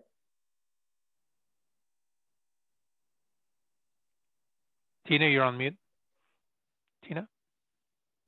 I do agree. I mean, that's, as the west side develops, I mean, that Sherman Avenue is just going to get busier and busier. So maybe the flashing beacon, like is up by Rosauers, that kind of treatment, is that what you're thinking, Amy? Or yeah, that, but then also taking into account, so it might just be a larger project in general, and maybe that just goes in the category of things to highlight for future projects. But what Megan was talking about too, I mean, it's becoming or not becoming, but is a bike route. People will usually use state to go and then turn on to 13th and then quickly go on to Sherman. So is there more that needs to be done in order to ensure that's a safe crossing, not only for people on their bikes, but also walking? Yeah, I think I agree that CR 15 should be called out specifically as something that needs some extra special look at, and I don't think paint's going to do it. So I don't think we need to engineer it, but I think that's something that should be studied by the city engineer and be part of maybe safe routes, not to school, but through town. I mean, to school, but so many people use that. I think it'd be worth it. Mm-hmm. And Safe Routes to School does include a mile within the schools, so that it is possible that will be included in that. Kevin, is that enough on that one? I mean, you get our point with that one. I think it's just out of all of these crossings, that's something that is particularly dangerous. When we're talking about crossings, we're in expanding the scope of looking at that. It's not just on State Street. Are we also referring to Mary King's comment about crossing 13th? 13th and State, 13th and Sherman, that whole intersection? Yes, that was right. Thank you. Yeah, and I'm sorry my internet speed has dipped. The proposal to put in, I don't know if the Planning Commission has ever heard this term, we call them beg buttons because you're begging to walk as opposed to it being automatic. But anything that you can possibly do, whether it's flashing beacons at that intersection, would be great. And also ODOT is aware of, so Portland Bureau of Transportation introduced this concept called cross bikes, which if you think about, a crosswalk is for walking and a cross bike is for biking. It would be great to put in the green dashed cross bike there. Mm-hmm. Yeah, I agree. Yeah.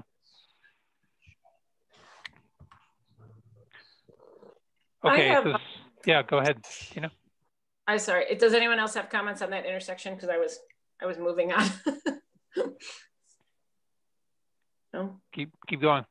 Okay. I guess I'm questioning because of our limited funds and priorities that it sounds like we're adding some things to the list here. MV11, I know, has been a hot potato for the city, this wine country intersection, but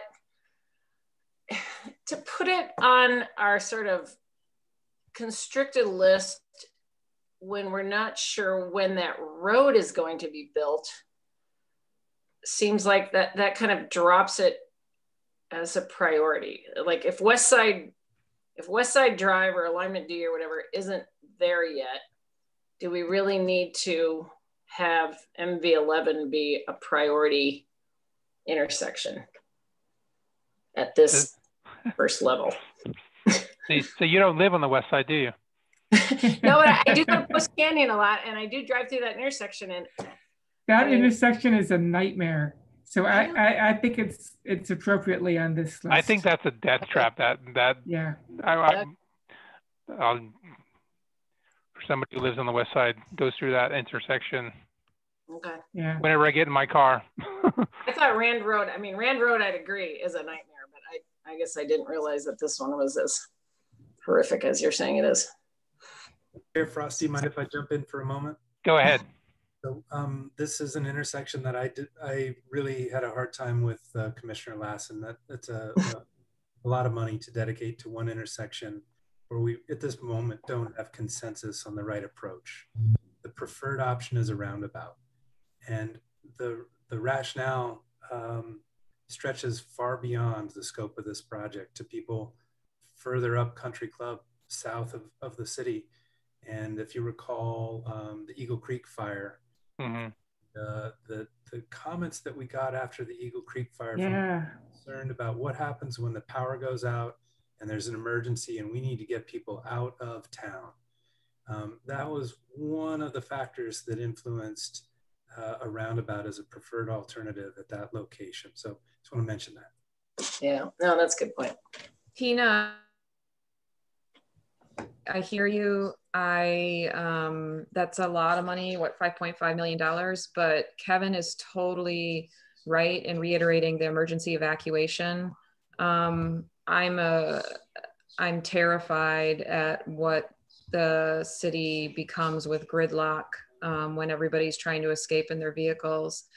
But with a big but, roundabouts are amazing designs in that this is why the Dutch have them everywhere, because they are the safest intersections in terms of reducing crash rates.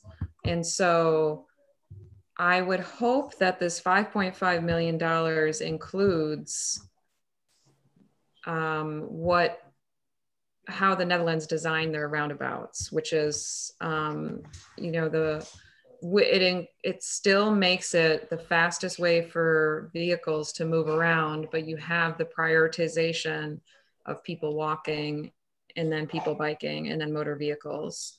And it's still more efficient than a normal intersection. Right. So that is my big question on it. I don't like how it calls it motor vehicle 11, because it should be like all modes 11. Like, yeah, I have no issue with the roundabout aspect of it. It's doing these interim improvements for a road that isn't even there yet. But I hear you West Siders, so I'll defer on that. Okay, other topics to be added to the recommendations to City Council? I'd kind of like to jump back to my local Curbtight sidewalk discussion. Yep. How do you want to articulate that? Yeah, I mean, I guess I have not seen in my experience that there is necessarily flexibility with engineering standards when the opportunity exists for some, say that politely. in my experience, is limited. But I can't imagine why we wouldn't want to have, you know, what percent of our streets in town are curb tight sidewalk? There's some portion of them. I would estimate it's got to be more than 25%. Mm-hmm. So for us to completely eliminate that as a standard or an available alternative in particular neighborhoods when that is the development pattern doesn't make sense. I don't know if it makes sense to me to have 3 properties in a row and someone want to go, you know, remodel their house and then have them have to move the sidewalk 6 feet inward of where it exists. Just because we don't have that as an option anymore. Chair Frost, do you mind if I jump in for a moment? Please go ahead. I mean, it seems like there would be some kind of, let's say, grand vision for a street that says this street over and through time wants to improve, and then this street is grandfathered in and that it doesn't? I mean, is that a way of doing it, Kevin? I don't think it's not how it's done at the moment. I think, you know, we, as Commissioner Irving has experienced, we tend to look at the TSP and the code and what does it tell us to do. Mm-hmm. I just wanted to mention 2 things. Of the 4 pieces of written testimony that we got, 2 of them were advocating for planter strips between curbs and sidewalks. I read that, yes. That said, I can appreciate Commissioner Irving's concern here. And one thing I think that would be helpful if a recommendation was going to be forwarded to allow the curb tight sidewalk to be used in certain circumstances, are there some criteria? Or is there some way to help give staff some direction about when it is appropriate to use that design? So I'll leave it at that. That's where I was kind of getting at. I mean, one, do people appreciate that? Understanding that we have some comments to the contrary and we're changing our local street standard. Do we want to force that pattern in areas where it doesn't exist? That's a question for the commission. I would probably vote that we would not want to do that, and that we would want to try then establish leave the curb tight sidewalk as an alternate, but put some criteria, as staff to develop some criteria around how and when it could be used.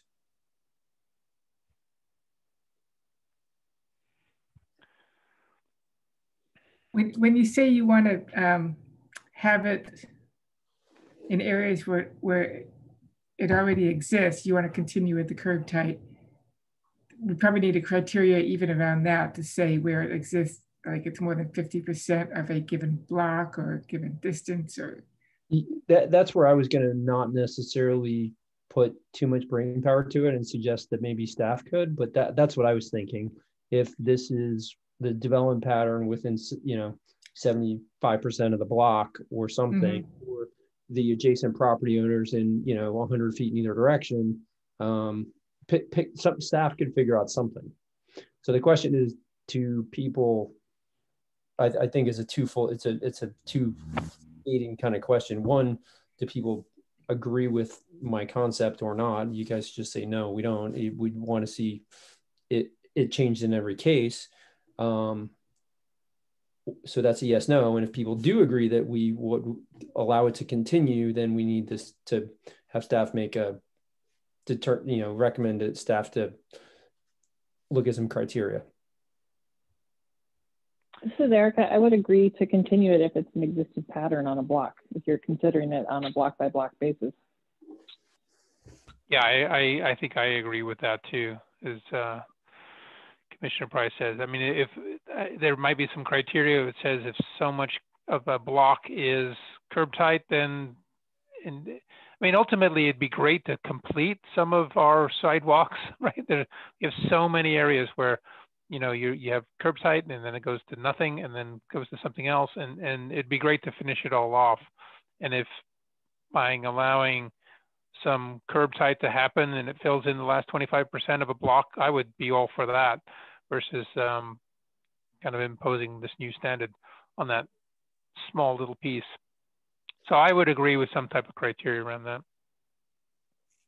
I guess then we've got so many variations of Curbtight to current standard. I mean, there's places where the planter strip's a foot or 2 feet or who knows what, right? So it seems like we need to contemplate some flexibility in the infill or redevelopment instance to follow the current development pattern in the block. Whether it's Curbtight or if we got a 2-foot planter strip, do we need to go to a 6? Do we need to swing the sidewalk and go to 6 right there? Or is it actually better if the sidewalk just goes straight? Well, I'm just picturing May Street, where right in front of Willow Pond, we've got that big planter area, probably 2 feet. I don't know what the dimension is. And then there's a long section of nothing. And then there's sidewalk that's curb cut. And so depending on where the new development might be or what gets filled in first, which direction are they going to look to say, well, what's the standard in this neighborhood? My comment on that stuff would be, this is a local street standard. May Street is not a local street.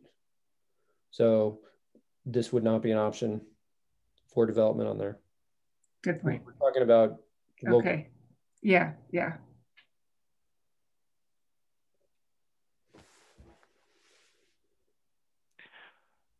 Okay, Kevin, not to throw it your way, but there just feels like there's there's some kind of way of dealing with a small portion of an overall block. So I think what I've heard, and I don't know if we have consensus yet on the issue, but there was at least some support to allow an option of using Curbtight in certain circumstances on local streets, of course. For example, looking at the pattern of a block, and that might be used to determine the approach that's used. This also is with respect to some kind of development. Is it all infill? Is it a remodel? Well, I think for me, it's anything. I have had experience where any particular thing triggers engineering to want frontage improvements. I've had clients specifically who went in for a building permit and their building permit was greater next, and they had to basically rip out their entire front yard and all the bushes and all the historical landscaping and say, wait, whoa, even though there's not a sidewalk in any direction, you have to follow this standard now. So that's a little bit of a different topic. But I guess the question is, if I would think that maybe, I don't know if it's whether we have a local street option or on local streets, we allow the curb to be placed in a similar pattern to the existing development pattern. If the commission is open to the idea, maybe Commissioner Irving and I can try to put some sideboards on this, try to develop some criteria that could then be forwarded to the engineering department for review and ultimately the council. Okay. But I think the more detail we can put together, rather than just putting it on staff to figure out, Commissioner Irving, I think will be helpful. So, and I'm happy to work with you on that. But just, Commissioner Irving, I mean, the one thing I would say, I know you didn't mean to use that example, but if in that example there is no curb on either side, right, yes, then essentially they should be setting the new standard, then the standard that we want. Totally. It's only if they really tie into something beside them. And of course, it's like, well, what happens if there's like one, there's 3 houses and there's 8 houses, and the 8 houses all have curbside. So there must be some way of accommodating the fact that we do want people to set a good standard if they have the ability to. Agreed. And my example, as soon as it came out of my mouth, and I was not the exact I was trying to say, but it made me think of this case. Yeah. So I'd be happy to try and, if we have some consensus commentary from the commission, I'd be happy to work with Kevin to try and get something that follows that. Okay, I think I'm with you, Kevin. How does everyone else feel? We have, yeah. Milton, Sue's on board, Tina's on board. I'm on board, and I would like to see it go even further in that that residents are allowed, if they're going to be paying for it, they should be allowed to be a little bit creative with, I don't know, if there's topographical challenges or trees that are that shouldn't get torn down, that maybe the sidewalk goes into the street right of way, well, around it, instead of doing all this, like, you know, earth moving and crazy things just to get a sidewalk in. I don't know, take the path of least resistance for the sidewalk.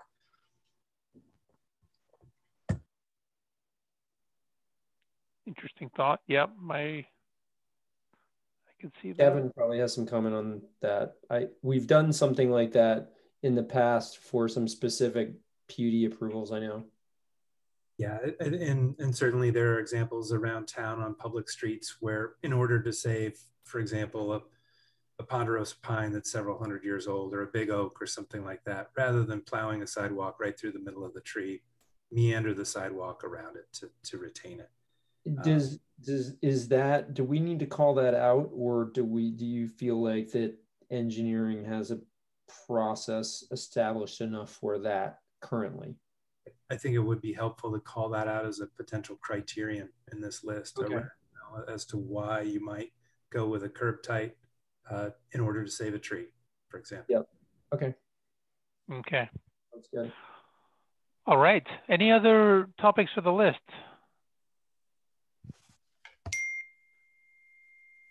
Kevin, is that good in terms of if you play that back and add those things up? Yeah, I think I've got something here that that will sound pretty coherent. I can run it back by Chair Frost if the commission thinks that would be appropriate, to make sure he agrees with the set of recommendations. Well, okay. I'm sorry, we haven't made our way through the whole list, right? Because I still keep going. Sorry, I have my two outstanding.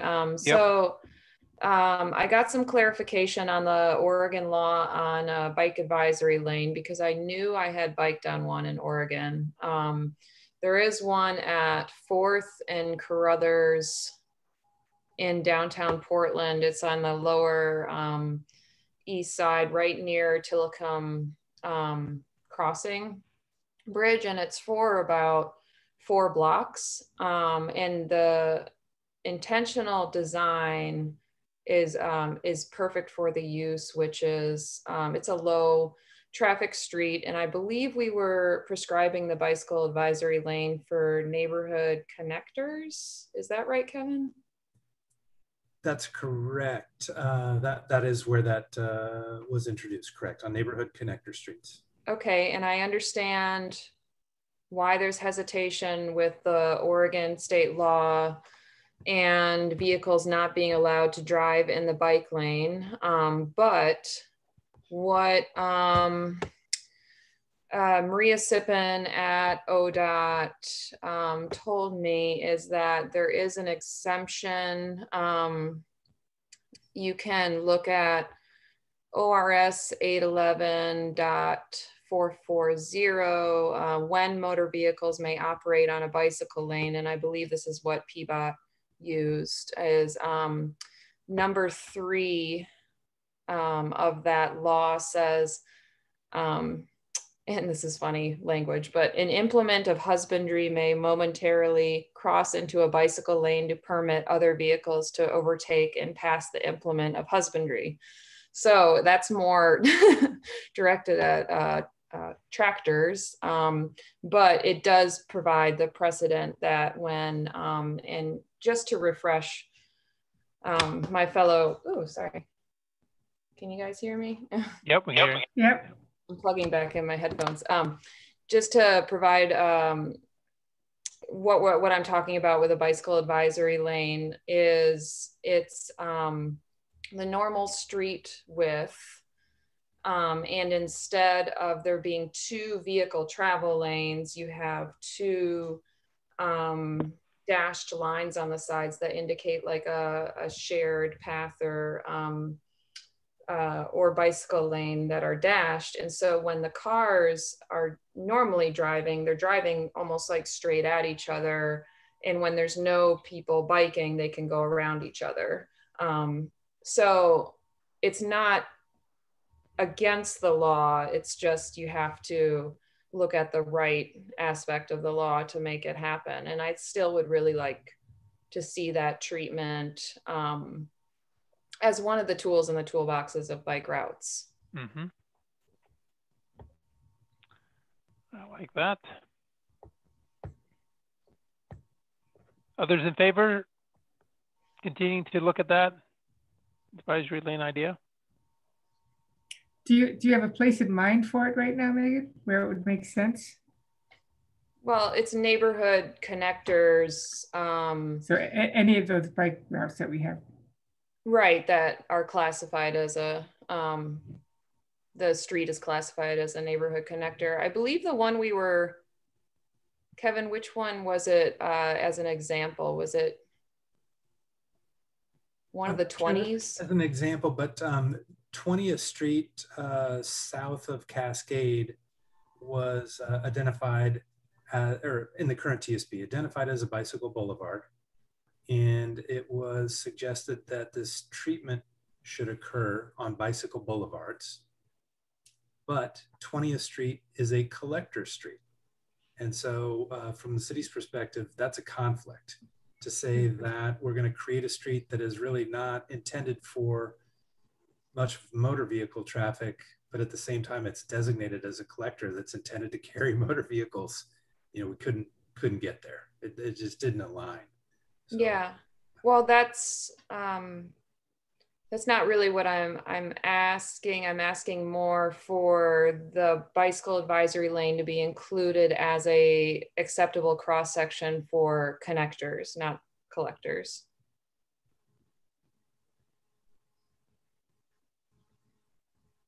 And I was asking which of the neighborhood connector streets is 18th and 17th a neighborhood connector?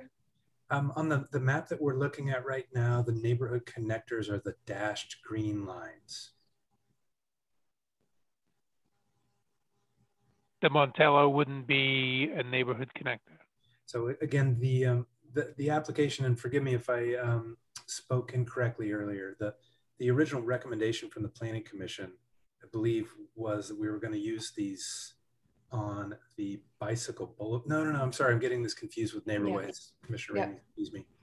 So it was intended to apply to the neighborhood connector street. Correct. Yeah, the neighborway is a separate issue for me, but I don't know how everybody feels about keeping that as an available cross section. I think the only thing I worry about with that is just the education piece of ensuring that people know how to use it. I think that's the only thing that would concern me about that, and what would be the plan to do that? So I'm taking from like the best biking country in the world. The Dutch like to say they educate through better design, that if you have a good design, there's no education necessary. And so with those bicycle advisory lanes that are actually very prolific in like neighborhood streets in the Netherlands, the behavior automatically snaps to what it's supposed to do. The cars, the people driving will gravitate towards the middle when there's people biking present, and when there's not, they gravitate towards the sides, and they go slower too. And that's, you know, what we want is we want on our neighborhood streets to be slower by design. And there's no parking on these streets? Yeah, I was just gonna ask that. There can be parking.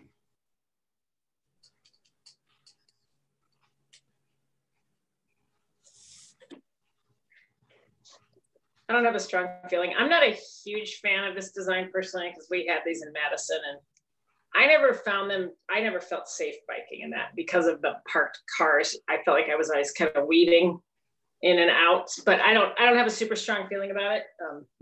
That's just my take. I sort of feel that we're in sort of the infancy of having a bike network, and that might be kind of a leap for a town that doesn't have much bike infrastructure to Amy's point, to have motorists kind of accept that, but that's just my 2 cents. I don't feel strongly one way or another.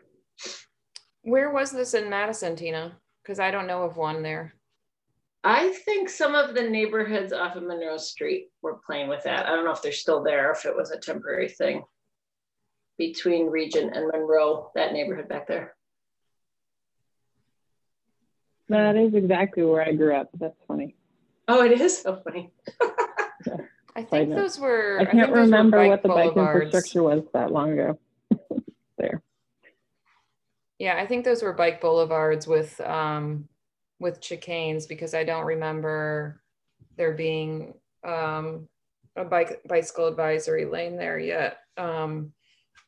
This is just one of the tools that the engineering can play with in the future. Not saying that all neighborhood connectors have to have this. It's just, one of the, how many there's so many bicycle infrastructure cross sections that we haven't even talked about. There's like more than 20. So this is just one of them. That the federal highway rule design guide specifies as a good approach for small towns. I have no issues with including it in the toolbox. Right. So I agree with that too. It's an option.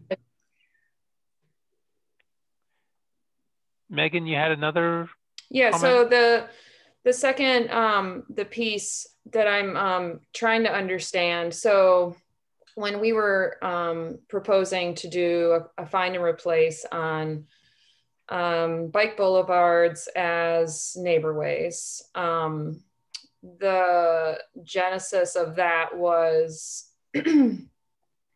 that you can't bike boulevards, the derivative of that type of bike route comes from, again, the Netherlands has this this route called the fietssplein, which is it just roughly translates into bike street.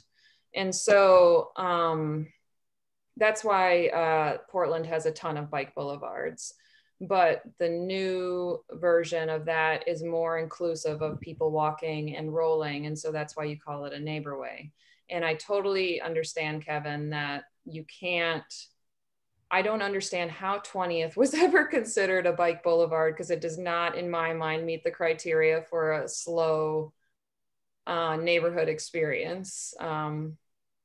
So I don't know how to resolve this. I would have preferred to keep the bike boulevard term,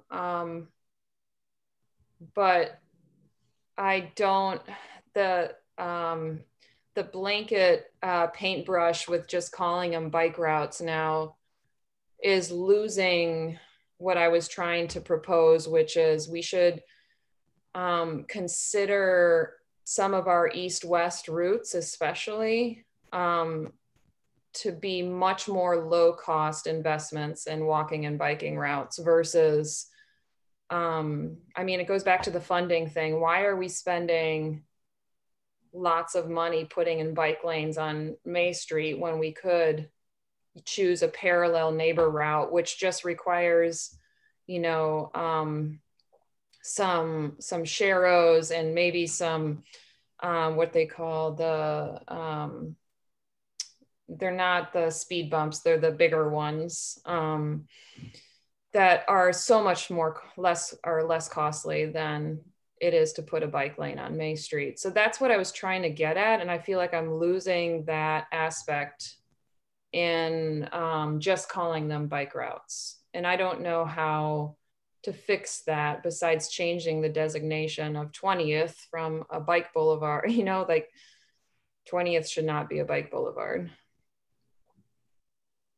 I just, Commissioner Ramey, I just took a quick look at the existing TSP. I'm going to guess that 20th Street, and I don't recall how 20th Street was designated that way in the 2011 TSP. I'm going to guess it has to do with the connection to the Rotary Skate Park, you know, the public parkland that's at 20th and Wasco, and just needing north-south connections.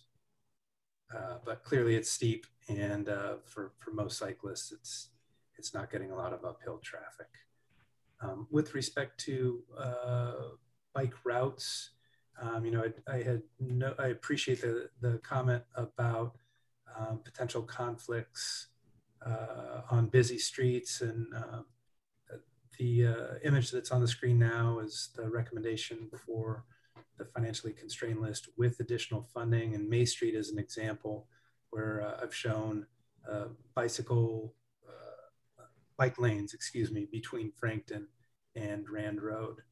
And at the same time, you see that BR3 just to the north of it, off of May Street. And I think that's what you're advocating for, is to get those types of improvements in those slower traffic areas. So I think that there are bike routes that are still in the bicycle plan. We don't see them all on this screen. You mentioned speed humps or speed tables or a treatment like that, and we don't use those in Hood River. Right now, the engineering department has got some concerns about snow plowing, and they're not interested in putting bumps in the road.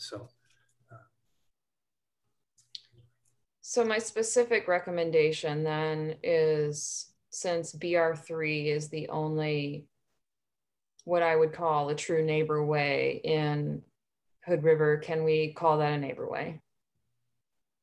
Well, again, what we found as we researched the term neighbor way is it's really, as we understood it, not intended for vehicular traffic. No, it is. You're missing, I think you're thinking of what's the living room? Like a Wooner for. Yeah, Wooner is that's a whole grade lower. That's like where you purposefully like shut down the street to through traffic. Through traffic is still open on a neighbor way, but cars are considered a guest. So the recommendations that are in the draft TSP have been reviewed by city staff. Those are, you know, the current recommendations to use the term bike route, plain language, and to not apply the neighbor way designation on a map in the TSP. So Planning Commission, I really don't understand how Planning Commission doesn't have, going back to Bill's comment, I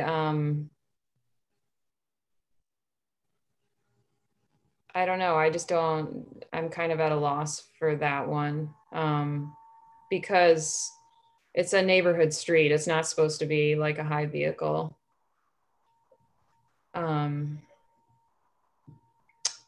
connection. And I mean, right before this meeting, my daughter Annika was like, I want to bike to the grocery store and go get ice cream. And I'm like, okay, but you can't go by yourself. You need a friend to go with you. And what route are you going to take? And we had to detail exactly which route she was going to take, because I had just read a story, and I'm sorry, I'm getting emotional, about a woman who said goodbye to her son. She didn't know for the last time, when she left on her bike and he was walking, and he like got hit and killed by a car, and he was in middle school. And so the reason this is so important to me is because we've heard so many times that biking and walking should be prioritized more in the city, but we can't call a route a neighbor way because it sends the wrong message. And it's something that's adopted in multiple cities. If that's a question to me, the city staff recommendation is to not designate neighborways in the TSP on a map, but instead to allow neighborhoods to advocate for that designation, and then put the appropriate treatment in for traffic calming or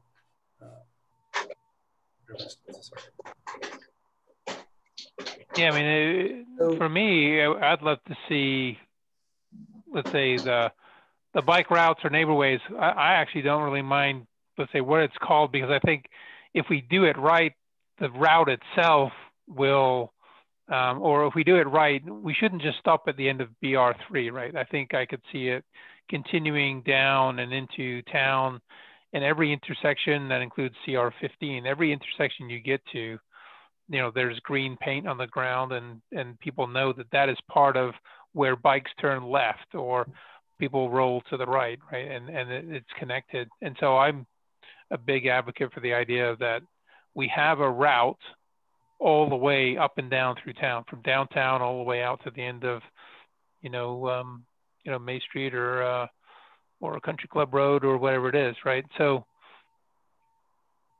I think it's important in my mind that we treat every intersection along this entire route as opposed to just, come up with a very short piece of it. To me, that's more important. But I do agree with the idea. I mean, it'd be great in my mind to have signs that say you are now on the neighbor way or the bike route. I don't really mind. I don't guess I see a big difference, in those cities where you get to a stop sign, or sorry, a junction, and it has green bike signs that say, go this way to the high school, go that way to the middle school, go this way, on bike, go that way to Post Canyon. I mean, that all sounds like an overall plan that I would get behind. Well, I think at this point, right. Sorry, Erica, go ahead, and then Bill.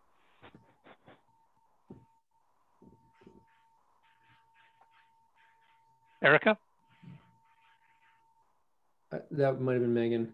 Okay. Yeah, I didn't have anything. Oh, sorry. Sorry, I didn't have anything.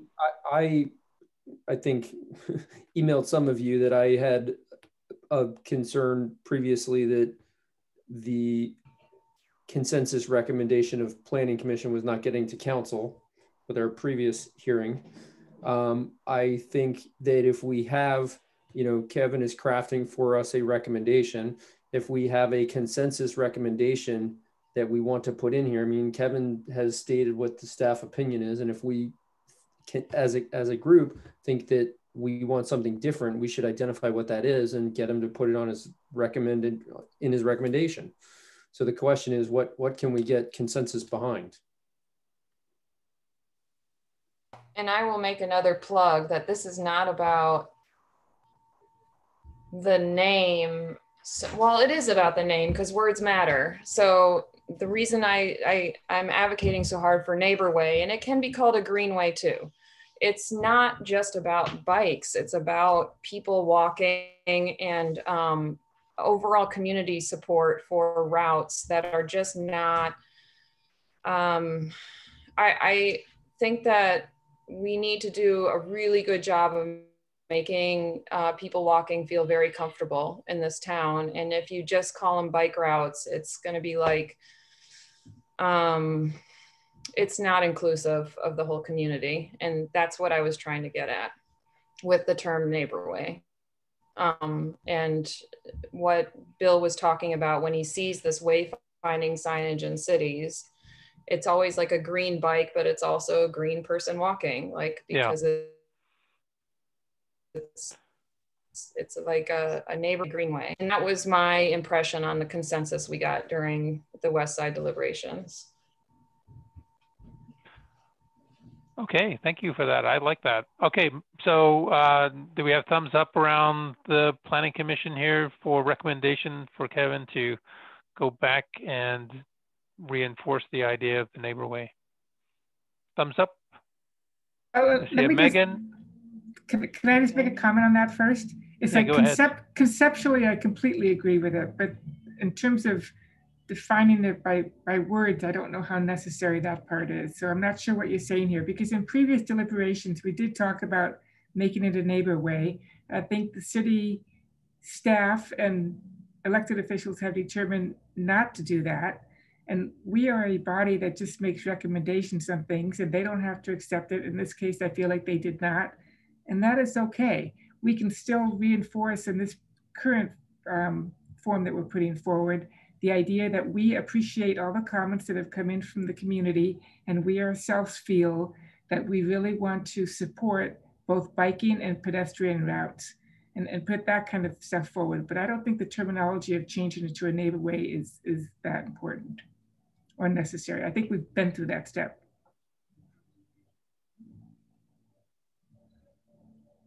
So we could do a vote still. Yeah,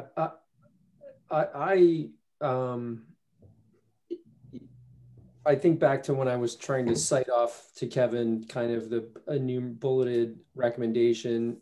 I agree with what Sue said. I mean, and I think everybody agrees that the vast majority of our TSP comments were concerns about safety and additional improvements for bikes and pedestrians.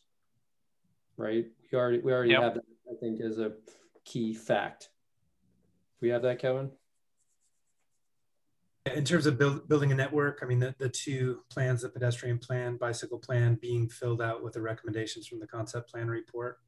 Agreed. Well, remember back at the very beginning of our, or somewhere deep in our deliberations, I kind of outlined a set of recommendations. Oh, excuse me, for kind of broad categories of things that have not yet been addressed. Yes, when we were talking about stuff that we felt was kind of left out and we wanted to do things beyond the with additional funding plan, and I gave you kind of a bulleted list of stuff. So on that list was the fact that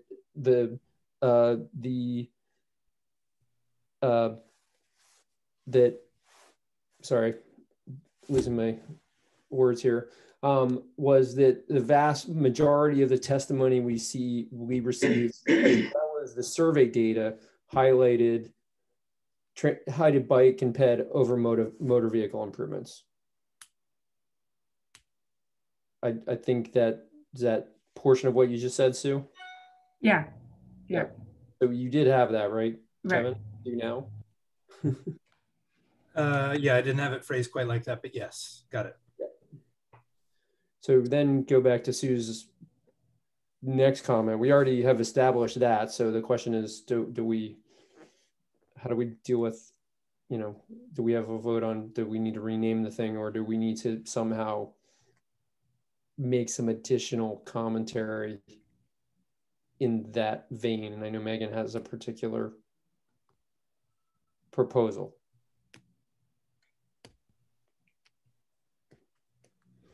Anyone else?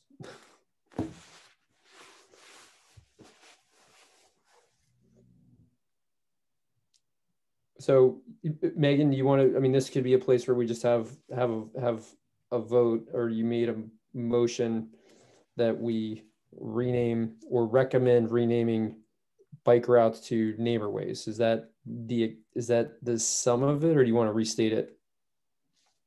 I would say more specifically that BR3 should be called Neighborway 1, and that it's hard to do this without incorporating the rest of the TSP, but all the existing bike boulevards, namely like the Eugene Montello Neighborway on the other side of 13th, should also be that continuous neighborway should be Neighborway 1.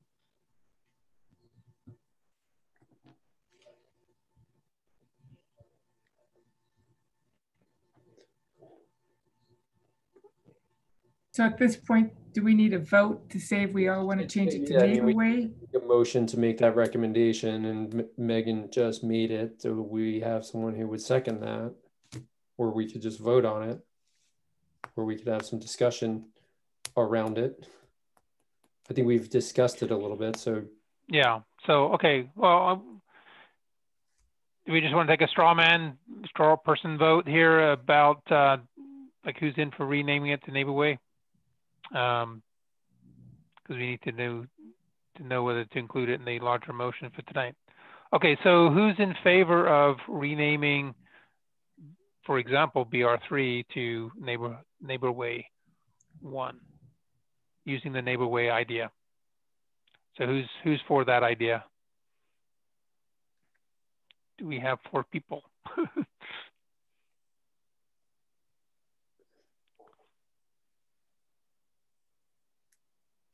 Okay, all in favor, say aye. Who would go with Megan's motion there? I don't know. I guess there's some stuff wrapped up in this. I like the idea of a separate designation. I guess I don't feel strongly about the name. I don't know if there's more involved in a separate designation that I haven't thought through. That's why I'm silent. I'm trying to think through it. I see. Chair Frost, do you mind if I jump in? Go ahead. Yep. One issue that came up, and Commissioner Ramey mentioned this a little bit earlier, was with respect to a conflict that staff identified. There are the idea of just renaming what are previously designated as bike boulevards into neighborways.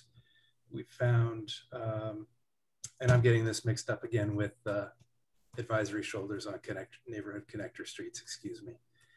In any case, on the staff side, yeah, the staff is not recommending designation of neighborways on the map, but instead allowing neighborhoods to advocate for them and then make appropriate changes later.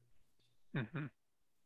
So this could still happen, but the city isn't going to be a city plan. It's going to be a neighborhood way, a neighbor plan.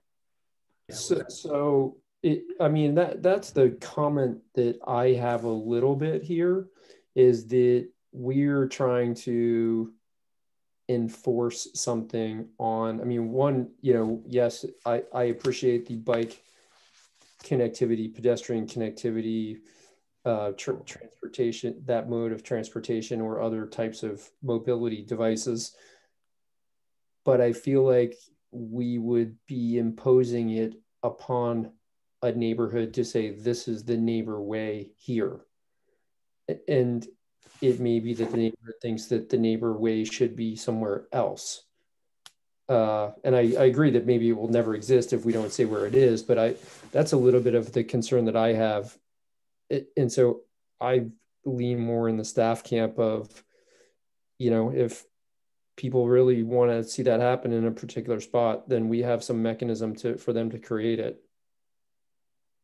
On the other hand, if we do it neighborhood by neighborhood, we kind of lose the whole logical connectivity piece of it. If all of a sudden one neighborhood, then it'll be like the sidewalks, right? Where one neighborhood will be like, oh, we want it, one won't, and the next one will. So right, but I guess so I see what Megan's going for, and like, let's just establish this logical route that kids can follow the green paint. So I know it's a. So is in the difference in your mind, Megan, related to the neighbor way, other than just the name, is any particular specific treatment? I'm asking a question. Yeah, the neighbor ways or bike boulevards or greenways are inclusive of wayfinding signage. It's usually not a heavy infrastructure engineering lift.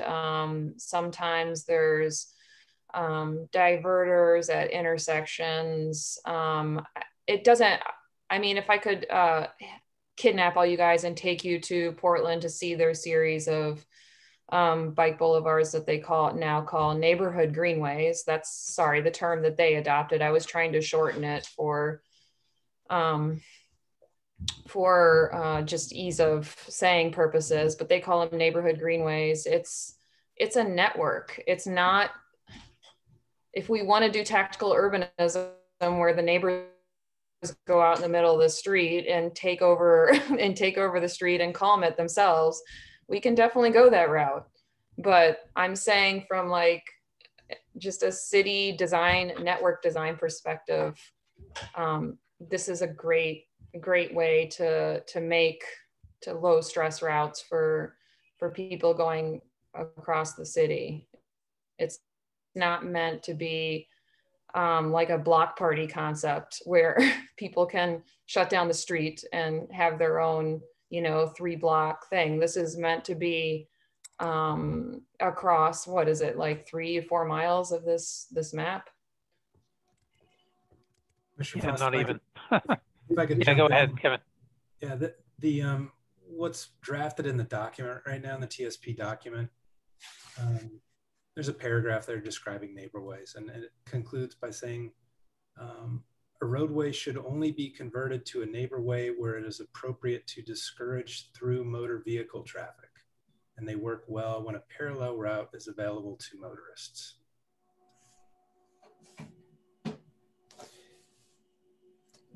That sounds penalizing to me. I would say in the positive, it prioritizes the movement of people walking and rolling.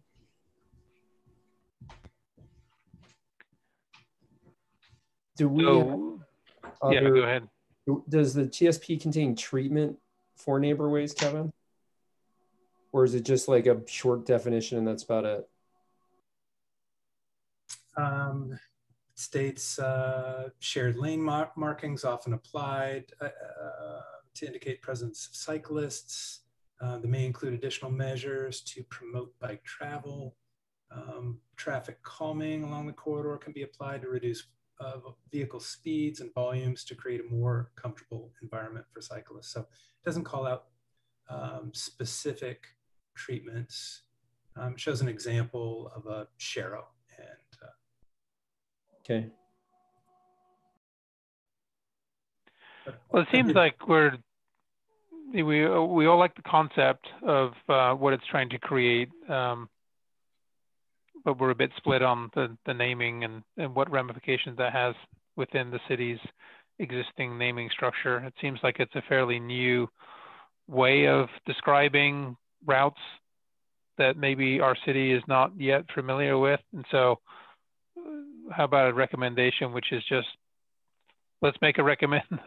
We think we like this idea. It's a growing concept and that the city should explore it.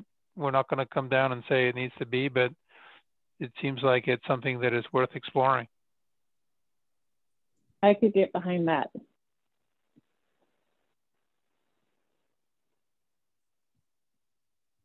Make it happen. Okay.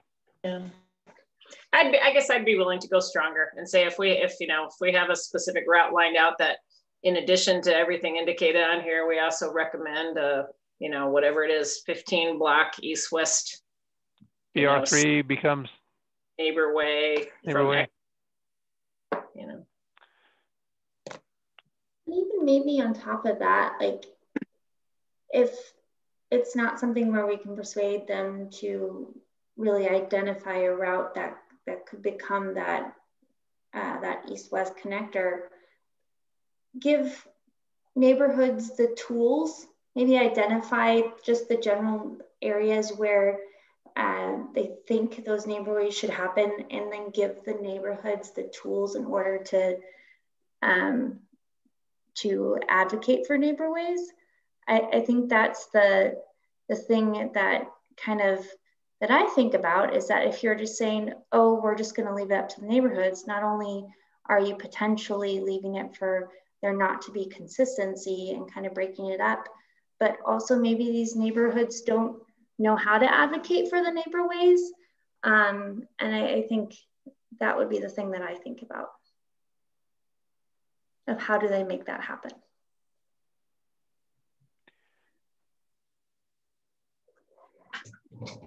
When I think of the improvements that have happened in Portland around this topic, I don't think it happens by accident. I think that's where my issue is. I think it takes significant planning and resources and funds to make every intersection be as safe as possible.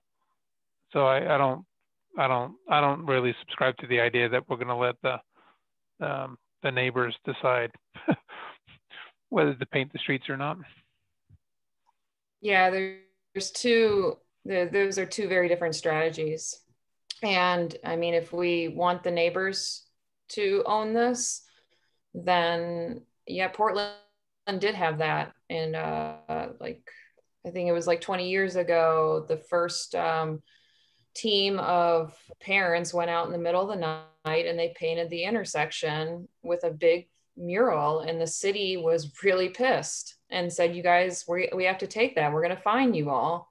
And then all the other neighborhoods started asking if they could have an intersection mural, and they made it a formal program.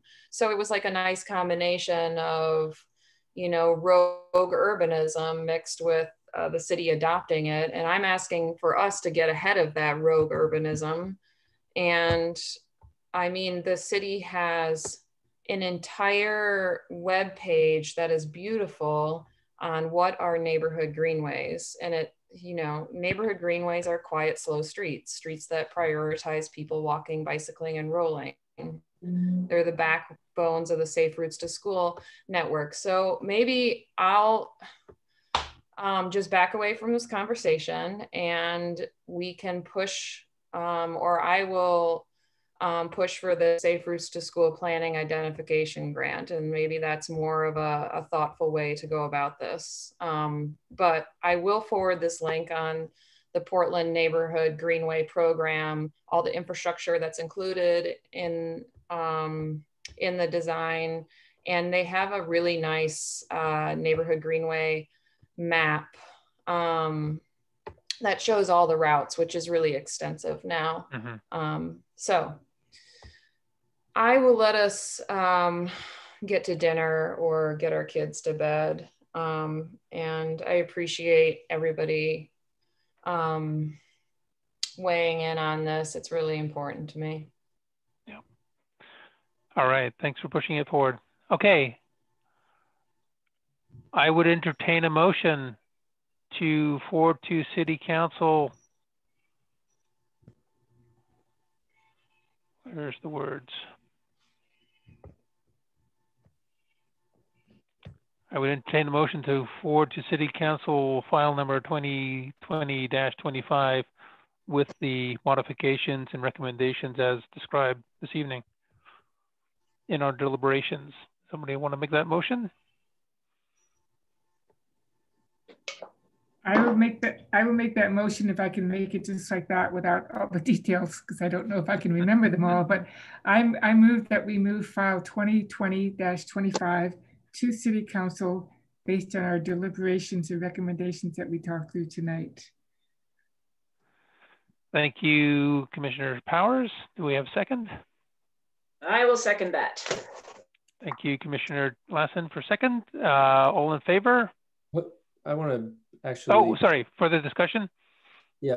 I want to make sure that the commission is in agreement with, I mean, Kevin, I feel like he is diligently trying to track what we've been talking about for a long hours. I would love to make sure that that is representative of his recommendation is, or what is presented as our recommendation is representative of what we think or what we agreed. So we just somehow, I think we talked about it. Kevin was going to work maybe with me to deal with some of the sidewalk infill stuff. And then he was going to try and take this recommendation to Mark to review to make sure it was accurate. Okay. Does that sound correct, Kevin? That sounds agreed. Yes. Agreed. Okay. Okay. Sounds good. Okay. So do we need a motion? So do we still have a motion and we say that pending review by Bill Ramey on the sidewalk piece and myself on capturing the other notes. Sure. Sounds like we've amended or whatever we do to a motion. So should we have a vote? So are you saying I need to amend that motion? I don't know that to amend that motion. I think we've clarified the expectations. Okay. Okay, so then motion on the table is to forward to City Council pending a review and a discussion with Bill Irving around the sidewalks. And then after Kevin writes up his recommendations, runs that by the chair, myself, Frost, we will then forward it. Okay, any further discussion? All in favor? Aye. Aye. Aye. Okay, chair votes aye, motion passes. Okay, we have 2 meeting minutes from February 16th and March 1st that have been emailed out that people get a chance to review those. And do we want to approve those meeting minutes this evening? I had just one correction that I noticed from the, which meeting was it? The March 1st meeting. We still have Arthur Babbitts listed as chair and present. I believe he was gone by then, wasn't he? Yeah, March 1st was gone. March 1st, yeah, 2 weeks ago, yes. I think I'm going to have to take responsibility for that. I'm pretty sure I drafted those minutes. Clearly used a template from a different meeting, and I apologize. So we will delete reference to Arthur Babbitts in the March 1st minutes. Is that correct? Okay. I have to correct Kevin. That's all my fault, and I've just corrected it. All right. Yeah. Okay, so I'll entertain a motion to accept those meeting minutes. I have would feel like it would be worthwhile to have a little bit of debate or discussion around the minutes from 2:15. I don't know that I have the brain power to deal with that tonight. Okay. So let us hold over then March 1st, but I feel like I want to still have a dialogue on 2:15. Okay. I would entertain a motion for March 1st to be approved if somebody wants to do that. We'll come back next time. That we approve the meeting minutes for March 1st. I'll second it. All right. Arthur Babbitts. All right, we have a motion table to approve March 1st, removing the name of Arthur Babbitts. Any further discussion? All in favor? Aye. Aye. Aye. Aye. All right, chair votes aye, motion passes. Okay, so we'll hold over the other one to next time. That is it. I will at 8:42 adjourn the meeting. Anything else? Frost. Thank you, John Boskett. Thanks to the commissioners who have been working on this transportation system plan amendment for so long. This has been years in the making. Appreciate all of your time and effort. Thanks all your effort for too. putting it all together. Yeah, thanks, Kevin. All right. All right, have a good evening. Thanks all. Good night. Thank you.